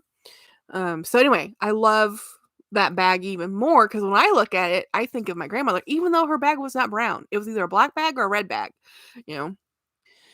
Burger Boy, I'm looking for a soft Ricky 33, a navy burgundy, or like the brown color of Jackie's. And just DM me on Instagram. Don, DM me. Yeah, Don's Donuts. He'll send you more Rickies than you know what to do with. They're gorgeous. And he's been sending them to me for months because they're gorgeous. He still sends them to me because I still love them. um, I can hunt down there dares you. I missed 2 opportunities at the Navy one, didn't act fast. There was a Navy one for $500 I wish I coulda bought. Mhm, mhm. On Instagram, I won't remember otherwise. Yep, that's the dang truth. Um, or Dawn, find me, and I'll make sure you I don't know if I have your information, Dawn. Um, there's a purple one for 500. Okay, that purple one, I've been looking at chats with Chris. The problem I have with that purple one is that it's posted in 3 different it's on eBay 3 different times, 3 different vendors, all the same photo. I'm like, and different prices. I've seen it for $500, $700, and I've seen it on Vestiaire. Believe me, I've looked at every single Ricky listing they've been for like 2 months. We started doing this in December, I think.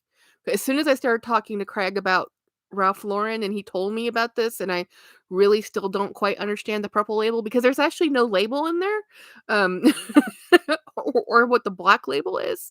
But he had told me that there's like 8 levels to the hierarchy of Polo or Ralph Lauren or whatever. So I'm like, okay.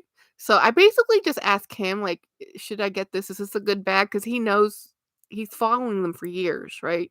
I'm new.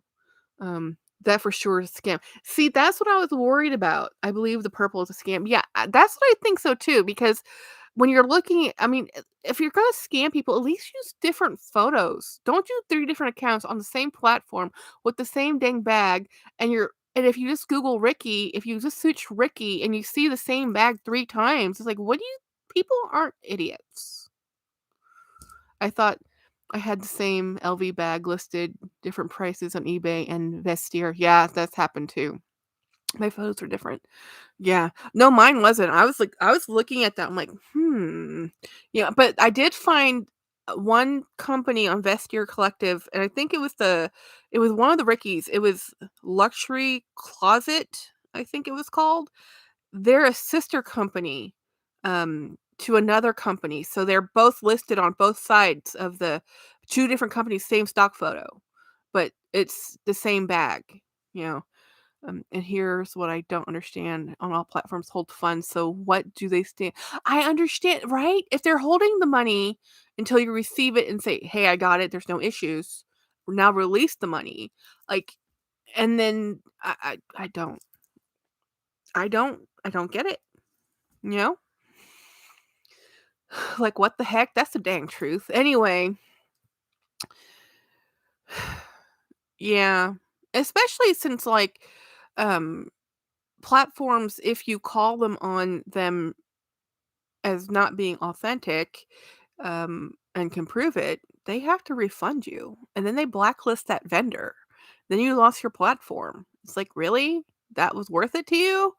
Um Like, so I used to I try to get, look for vendors that have been around for at least 10 years, or I try to, early 2000s. Lots of sales, lots of listings. I try. I mean, I've been all sometimes I go with I sold, um this was a gamble. I gambled. A lady bought a bag from me on Mercari.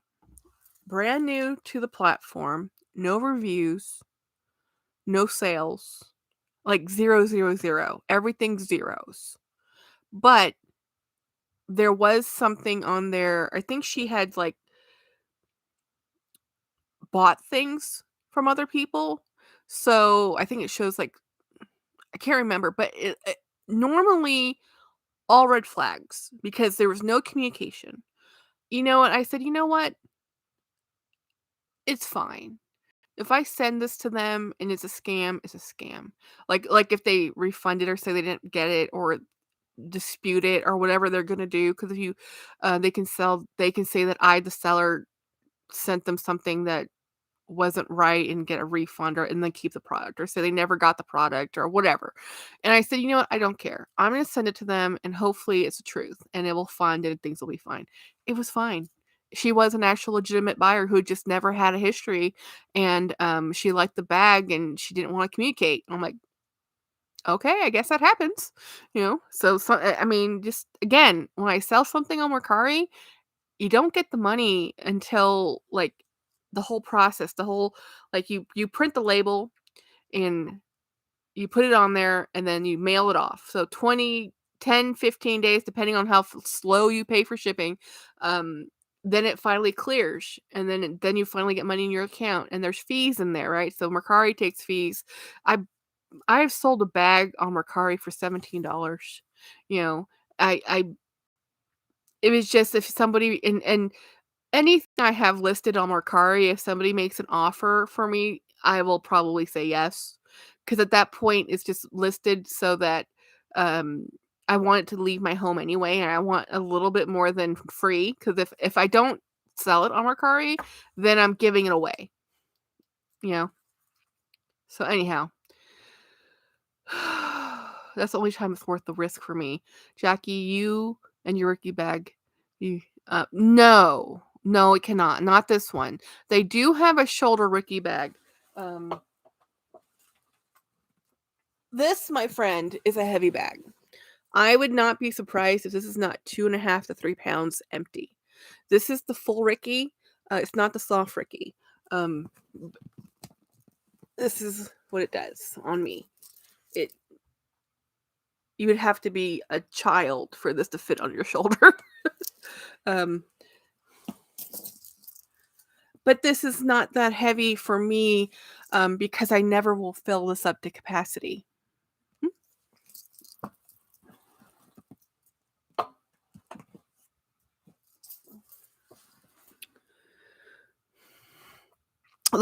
yeah, um, that's what I need to get soft Ricky. Yeah, I think soft Ricky. Yeah, soft Ricky does have a shoulder strap. Yeah, I forgot about that. I guess that is true. The one I have coming is the shoulder strap. Yeah. It's just beautiful. The color, the leather, the quality is just breathtakingly gorgeous. It's it's as far as I'm concerned, every bag I buy now gets compared to that. It's basically not just I mean, not that the bags look like that bag. They don't. It's more like, is this worth the value? Is this worth the $400, $500 for me to buy this? Or do I buy another Ricky on a pre-love market if I can find one for $500? A Ricky all the way. Now I can't afford to buy one brand new. Like, I'm never gonna be able. Well, I won't never say never, but as a state worker with my income, with the way the pay structure works, the likelihood is almost negative for me to pay $2,500 or $3,000 for a new bag. But I can probably spend $500. I mean, if you look at all the bags I buy, if I just stop buying bags, I could buy one, you know, with $500, it'd be fine. James does not have a problem if I buy a $500 bag. The problem is I buy lots of small bags for $100 that equals to a lot of money over time. That's my problem. Is that oh, I bought this for $20. Oh, I bought this for $50. Look at how cool this bag is. I rescued this bag. And then, I'm at the point where I have no more space. I literally have no more space. I love my bags too much to treat them as poorly as I do in these bins. And my goal is to get my bags out of the bins. So I need to be able to reduce the hoard so that I can let them breathe, because bins are bad places for bags. The purple and black label is in par with Hermes in my humble opinion. Well, I'm not sure Craig, I can just go with your opinion on that because I don't own Hermes. So I'm going to go with your expertise and knowledge and the fact that you own Hermes bags and Ricky bags and the black label and the purple label and other varieties that I'm going to go with it. And I'm going to quote you. I'm going to quote you. This is my friend who has Hermes bags says the Ricky bag is just as good as Hermes. So I'm quoting you now. Very open. You've opened my eyes. Oh, yeah, I mean, I didn't know they existed. Tweed patchwork Ricky too. Well, it's like we always that's the thing about YouTube land, is like we all know the luxury brands from, across the pond. We all know even the British luxury brands. Italy, Spain, France, the classic, the classic old world brands. We know, and we talk about them. Like, we talk about Hermes and Longchamp, and some people don't even consider Longchamp luxury. Some people Develux out of Belgium, which is older than Hermes. We have Louis Vuitton. We have other houses. There's Moina, which is owned by LVMH. We have Gucci. We have just name them. Just name them. You've seen all the unboxings. You've watched all the videos, but nobody talks about Ralph Lauren that much. And we're in America. It's like we, I and then when you do talk about Ralph Lauren, it tends to be not in a good way. Like, that's why Ralph Lauren is like one of those brands that you can go to the thrift store and you can find a beautiful leather bag for like $30 that normally was $500 or $300 brand new. And you go to the store, and we're just so used to seeing a Ralph Lauren in discount stores, in thrift stores, that everybody had it. You're like, "Oh, well, that's just an American brand, whatever." Everybody knows the polo, everybody knows, it's just Ralph Lauren, it's just like people are just like, "Oh, it's just, Michael Kors," and they move on. And I'm just like, "No, no, no, no, not just anything. That thing's gorgeous." I do like There's a lot of Michael Kors I like, not some of their new stuff, but I like a lot of their other stuff. Everything has, a time and a place, right? So I think Ralph Lauren is just I like American brands. Like I even guys, I want to like Tommy Hilfiger. I want to like Calvin Klein. I want to like Kenneth Cole. I want to like our American designers. I'm just not too happy with the quality of their leather goods. Now, I've had Ralph Lauren, I mean Tommy Hilfiger clothes, no problem. Like their sweaters, fine. Kenneth Cole, Calvin Klein, they don't I have had a Calvin Klein dress. I do make plus sizes. But in general, as a plus size person, clothing and fashion isn't exactly fit me. I mean, I'm wearing a $8 Temu shirt that says coffee first, you know, but I can buy leather goods and I want to support American designers. I want to support, even if it's made in China, I don't care where the factory is. I want to support our designers. You know, they're, I'm America. I like American designers, you know. In other countries, Ralph Lauren is considered ultimate American luxury because it is the ultimate American luxury. And we just look down on it because it's local.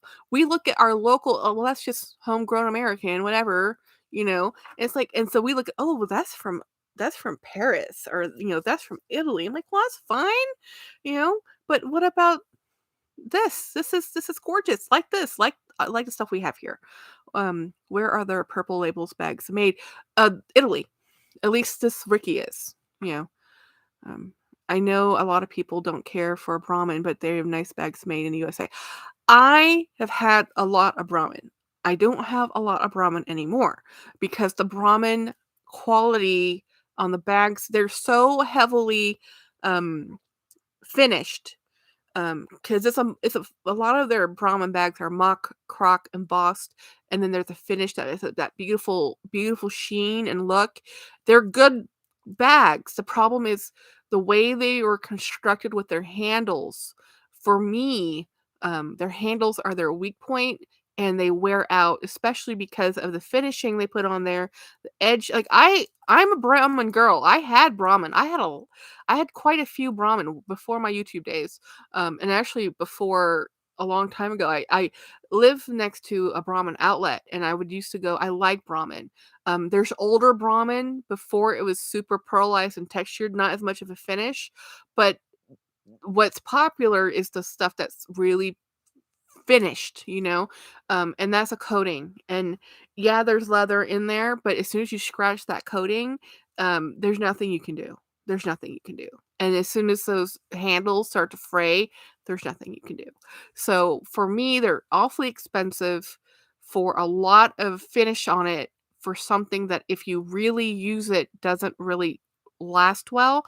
And because they're a little too flashy for me. It's kind of like walking around with a crystal bag because it it's very in your face. They're not subtle bags.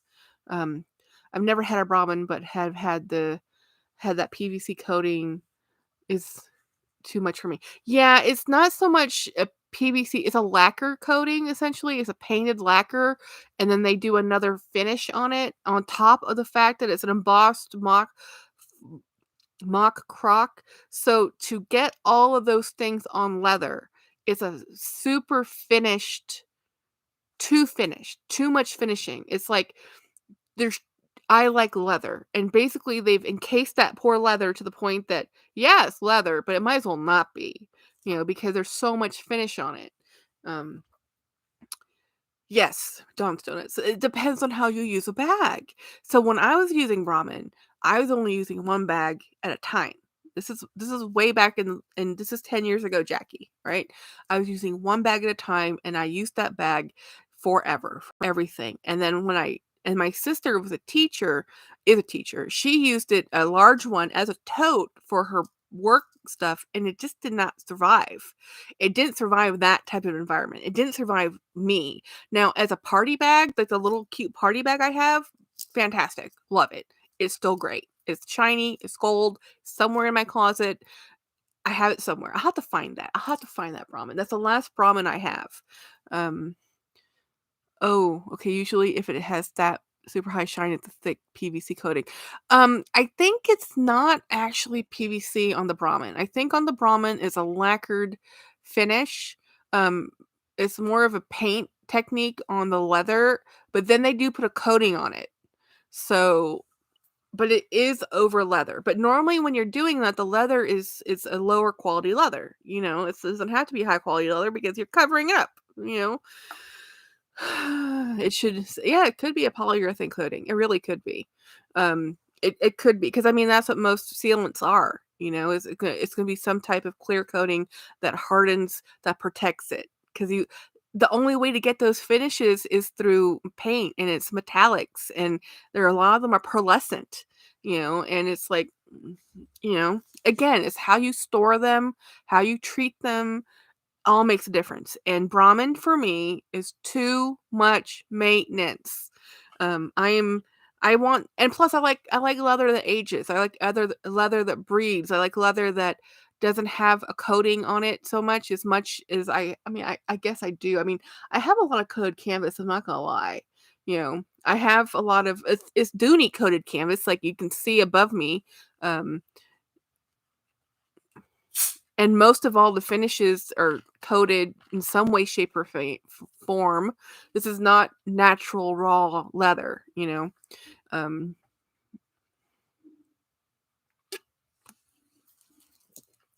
my Diet Coke addiction.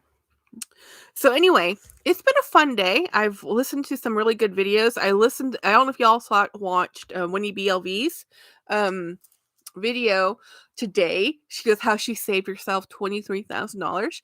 It was very funny. I loved it because of course Winnie's funny anyway, but she's been wanting to get the Fendi medium sunshine tote. So she talked about that, right? And then she pulled out all the bags she had that look like the sunshine tote. We all do that. I do it too. I buy the same silhouette over and over and over again. I like the same things. I like a boxy tote. I like a pleated tote. I like soft. I like structured. I like a lot of different things, but they're all similar. So if there's a it bag out there right now, I probably have something very similar to it already. Considering the amount of bags I have, I guarantee you I have a bag like it in my collection. Um, so yeah.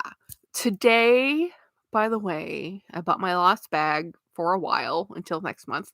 Um, it was a ask forgiveness later bag, but it is a bag I've been wanting for a long time and solely FOMO.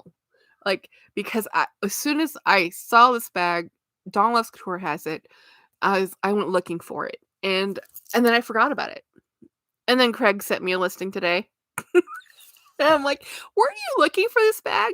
And I said, "Yes, yes, I was. Thank you so much." And I put an offer in. We negotiated, and I bought it. And I will have to beg forgiveness when that box comes in the mail. I can't wait for it to show up. I'm so excited. Like, I'll show you these other bags I'm unboxing, guys. I'll show them to you on Friday. I'm just tired.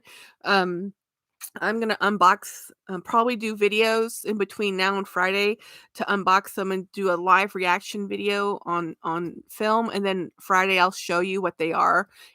I'm not gonna gatekeep them. I'm not gonna make you wait until April to see what I unbox. Y'all are gonna see them. You're gonna see them on Instagram. Like the fossil bag I've already used. Can we vote for a handbag collection video? Sure, I have a couple coming up. Now, Lord knows, Latina, if you say Dooney, no. I can't find you all my Dooney bags. I'm still working on my whole collection video. I have 3 parts of it already filmed, but what I have to do next is this wall and that wall, and the only way it's gonna happen is when I get ready to do this, and hopefully I'll have time to do it this weekend. I'm not sure when I get to do it.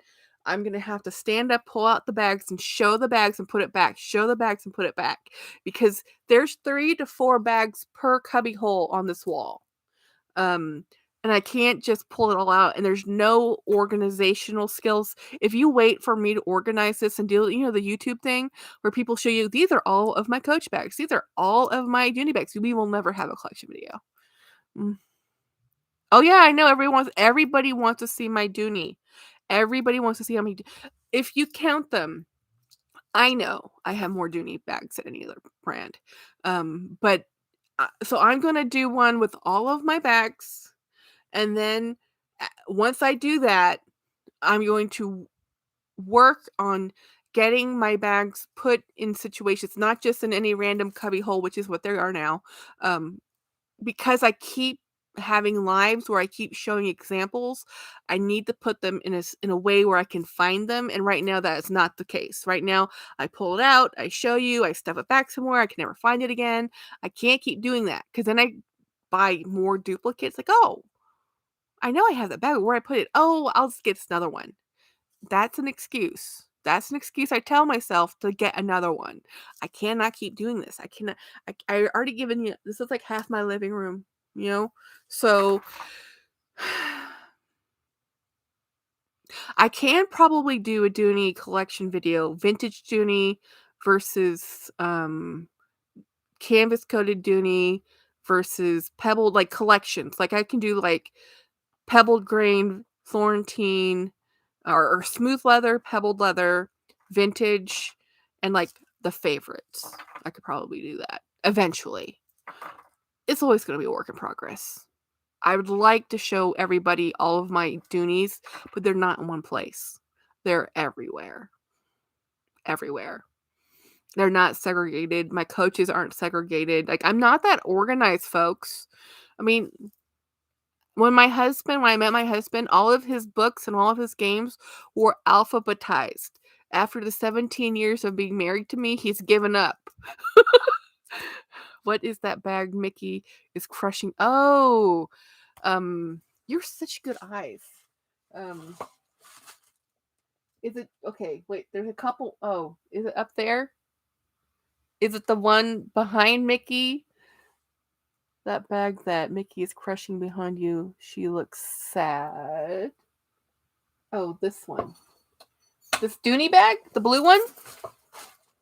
I never carry, but I love my LV Murakami Blanc Multicolor Speedy 30. I love it, but it is heavy. Yes, the one under him. Oh, okay. Oh, that one. This one. This is a Dooney also. Oh, guys, I forgot. Did I show you this last? Did I show you this Friday? The brown one between shells. Okay, this one is a Dooney bag. It is a Dooney.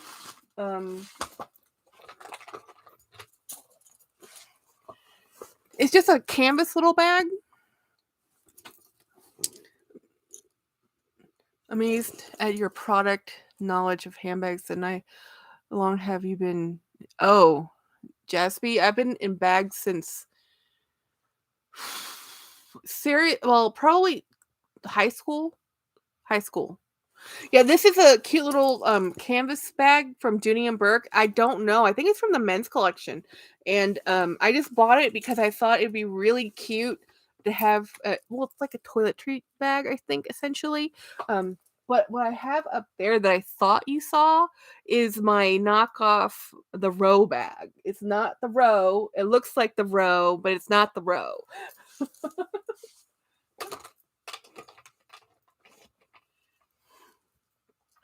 This is the one I wanted to show you too. I don't know if I showed you this, guys. I did I show this to you Friday? I don't remember if I did or not.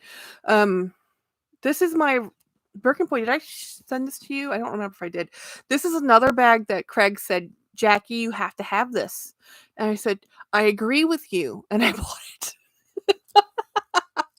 And this is a Ralph Lauren. Jaden, I've been collecting bags and studying them for over 30 years. Yeah. I have been looking at bags and Dooney bags and Coach bags specifically for probably 20 years, but not serious, not like a super, super, super serious collector. I've become one now. I've gone from an enthusiast. I have now admitted that I am now a collector.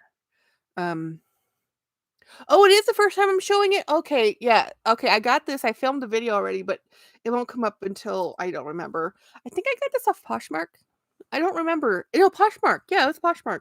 Um, Craig told me, Jackie, you have to buy this bag. I think it was $40. I'm if I'm I think it was $40. Craig, I'm telling you guys, he knows my style. He knows he has an eye. If you're looking for a bag, ask him to look for a bag for you. He will find you the bag. He's watched enough of my videos that he knows what I like, and he just has a good eye. Jackie had my Siri searching for high school, scared the hell out. You know how many times I watch videos where people say, um, the AI, "What's the weather today?" And my AI will respond to them? It's funny.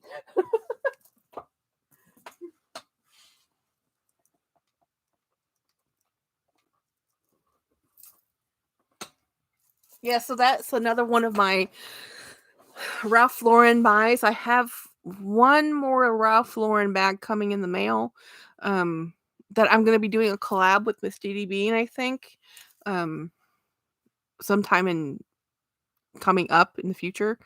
Um, yes, Jacob says off my your Google Assistant, yeah.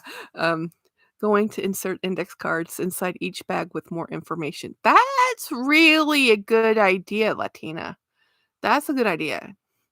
Um, when they arrive, and you have 2 more reference in the mail, Jackie. Yeah, I probably yeah, oh, you're right, I do have 2 more. I'm telling you, by the time our relationship, which will never end, Craig, because we're friends forever, you can never leave me. You'll know my collection better than I do. Um, good thing I have video evidence of all my stuff because I don't think I remember my videos. I like your floor lamp. It looks like a Tiffany. Thank you. It's a Tiffany style lamp. It is actually I love glass art. I love mixed media art. I like textile art. I love paint as a medium. I'm my father was afraid I was gonna become an artist. I told him, "Don't worry, dad, my talent is minor. It's not good enough." But, my sister had more talent than I did. She went into interior design, and then she became a school teacher because interior design is a cutthroat business.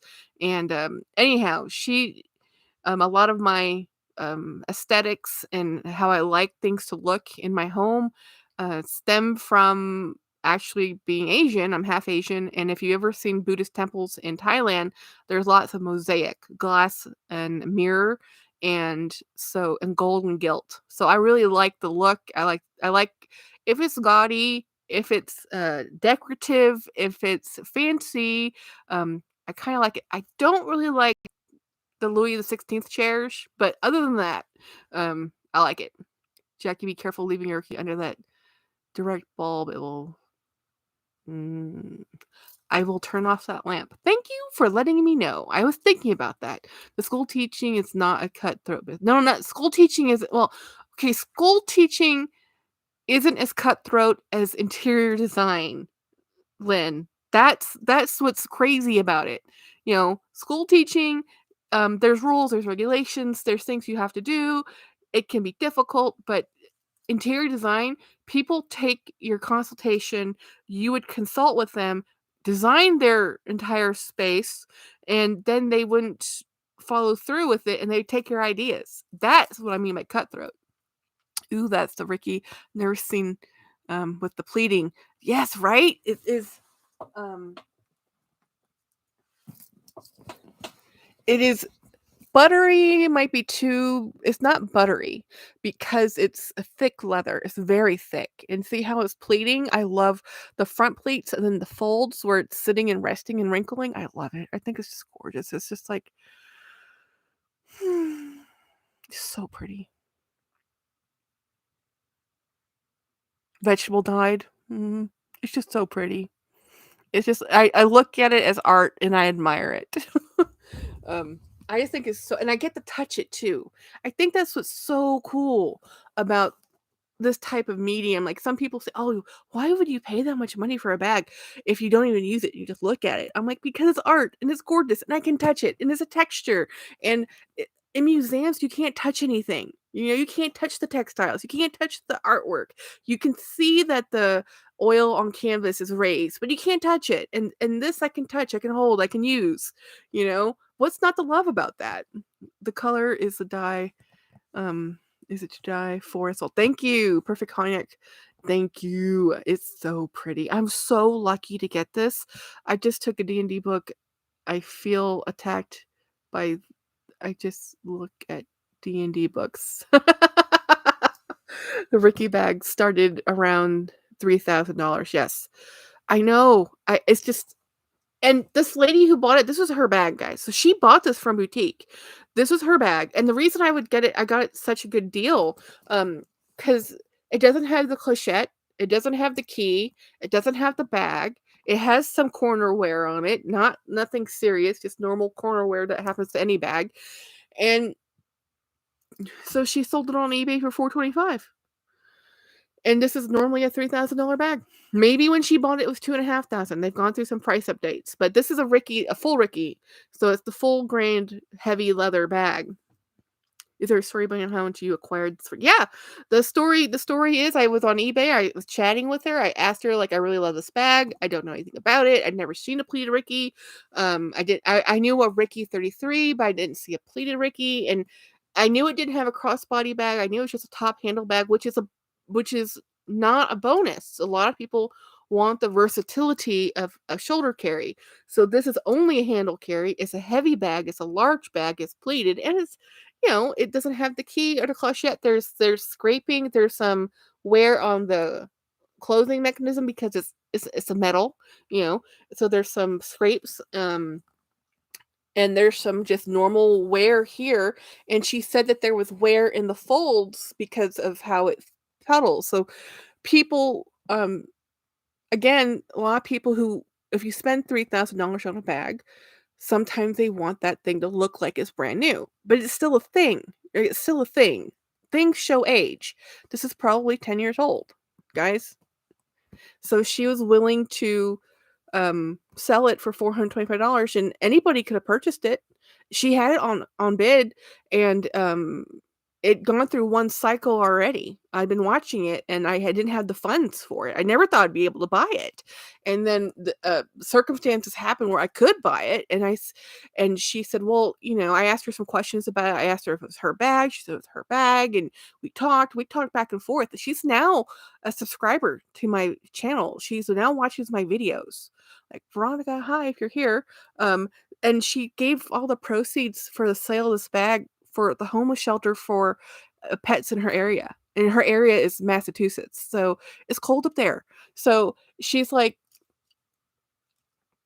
it's a gift bag. Again, yes, I donated money to homeless pets and got this wonderful gift. And that's just how I look at it. you know? We're just gonna turn off that lamp so I don't forget to turn that off. Yeah, I mean, how is that not amazing? Like, sometimes you can find the most amazing people on these platforms. Yeah, you would never.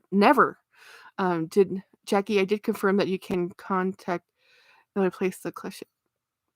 See, okay, so I talked Birkenboy, so people, because when I talked to the AI bot, they're like, we can't help you.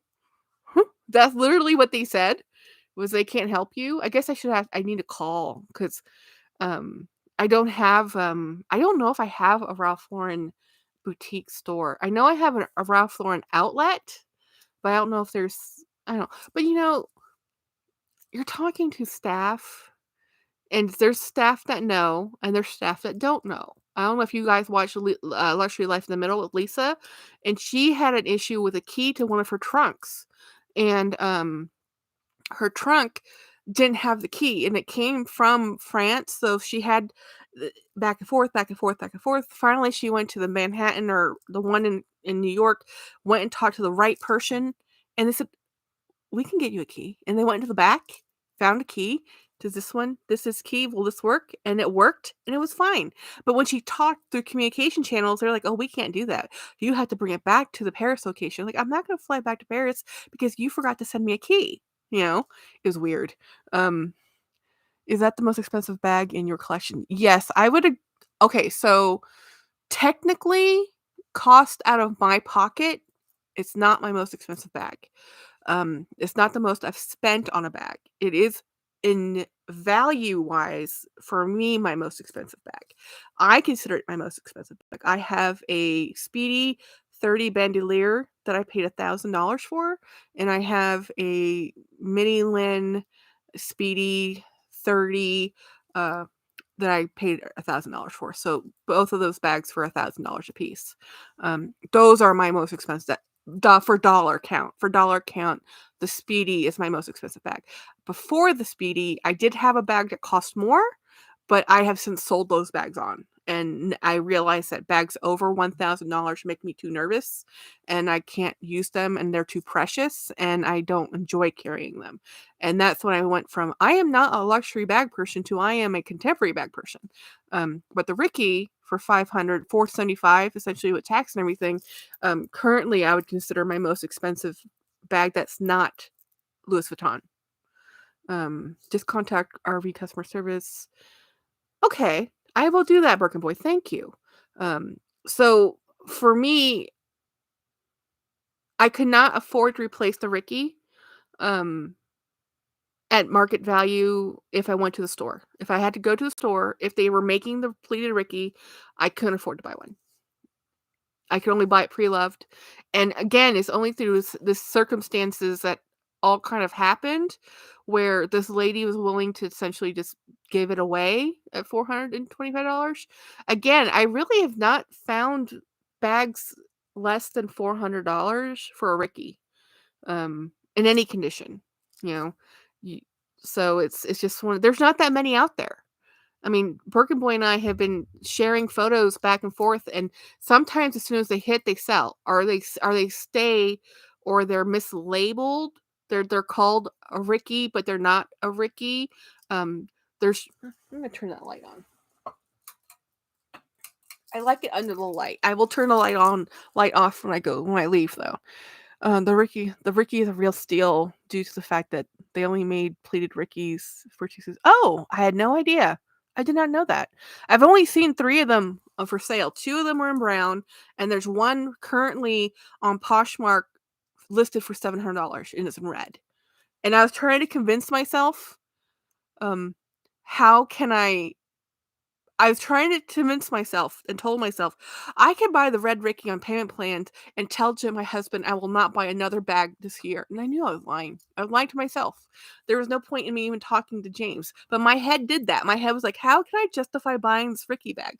Like, no, Jackie. No, no, no. I cannot. I will never stop buying bags, and I can't just not buy a bag, and I'm just gonna not do it. I don't need 2 Rickies. I says value the one I have. That is precious to me, and it's going to continue to be precious to me. I do not need to have multiples. I already have another one coming in the mail.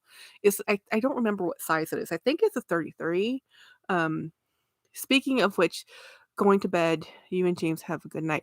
Thank you, Lynn. And speaking of bed, I need to go there. It is 9:15 p.m. and I have to go to work tomorrow. I have training the next 3 days. So I'm not going to even really be online, and I'll be able to text as much as I can, but I'll be in a training class, which I'm fortunate that my company gives me training. And I'm fortunate that it's 3-day in-person training that is valuable, but dang it, my brain is gonna hurt. It's in my wheelhouse, guys. It's not like it's some like abstract concept I don't know about, but it's still new software, new updates, new techniques. We're gonna have software issues. There's gonna be data issues. There's gonna be when you have a class, nothing goes perfect, okay? Nothing, never. Um, I just found a Ralph Lauren bag listed as a Ricky, and I'm not sure it's even that. Yes, it might not be. I found many of them listed as a Ricky, but they're not really a Ricky. They're a Ricky look or Ricky type. That cylinder circle tends to be a popular um, look. Um, yes, send it to Birkin Boy. He will know. He's been following the house for a long time. Anyhow, I'm going to bed. I need to clean up this mess behind me. I am going to take medication because I'm only alive because of medication. And I will see everybody on Friday. I'm going to have to go to bed now and say goodnight. Good night, everybody. Yes, I'm here Friday, Mondays and Fridays. And the good news is I can talk for 3 hours, but I made it 2.5 hours. Normally, I try to only make it an hour or so on a Monday, but too many fun things to talk about and all these boxes, right? Um, so anyhow, thanks for hanging out with me. I always enjoy it. Thanks for talking to me. For the people who are new to the chat, thank you for being new to the chat. Hit the thumbs up on the way out. It helps the YouTube overlords push out my content, even though I don't know how that works with lives, but I do get a lot of views on my lives after the fact. I'm always surprised. Like in the chats, there'll be like 30 people at a time, but by the time the live is finished, there'll be like 200 people have come in and out, um, which is a lot higher than my videos. So, anyhow, thank you so much. Bye, everybody. Good night, everybody. If you're still in here, say hi to Super Deka. We miss him. We hope he feels better. And yeah, that flu is no joke. So anyhow, everybody have a great day. Bye.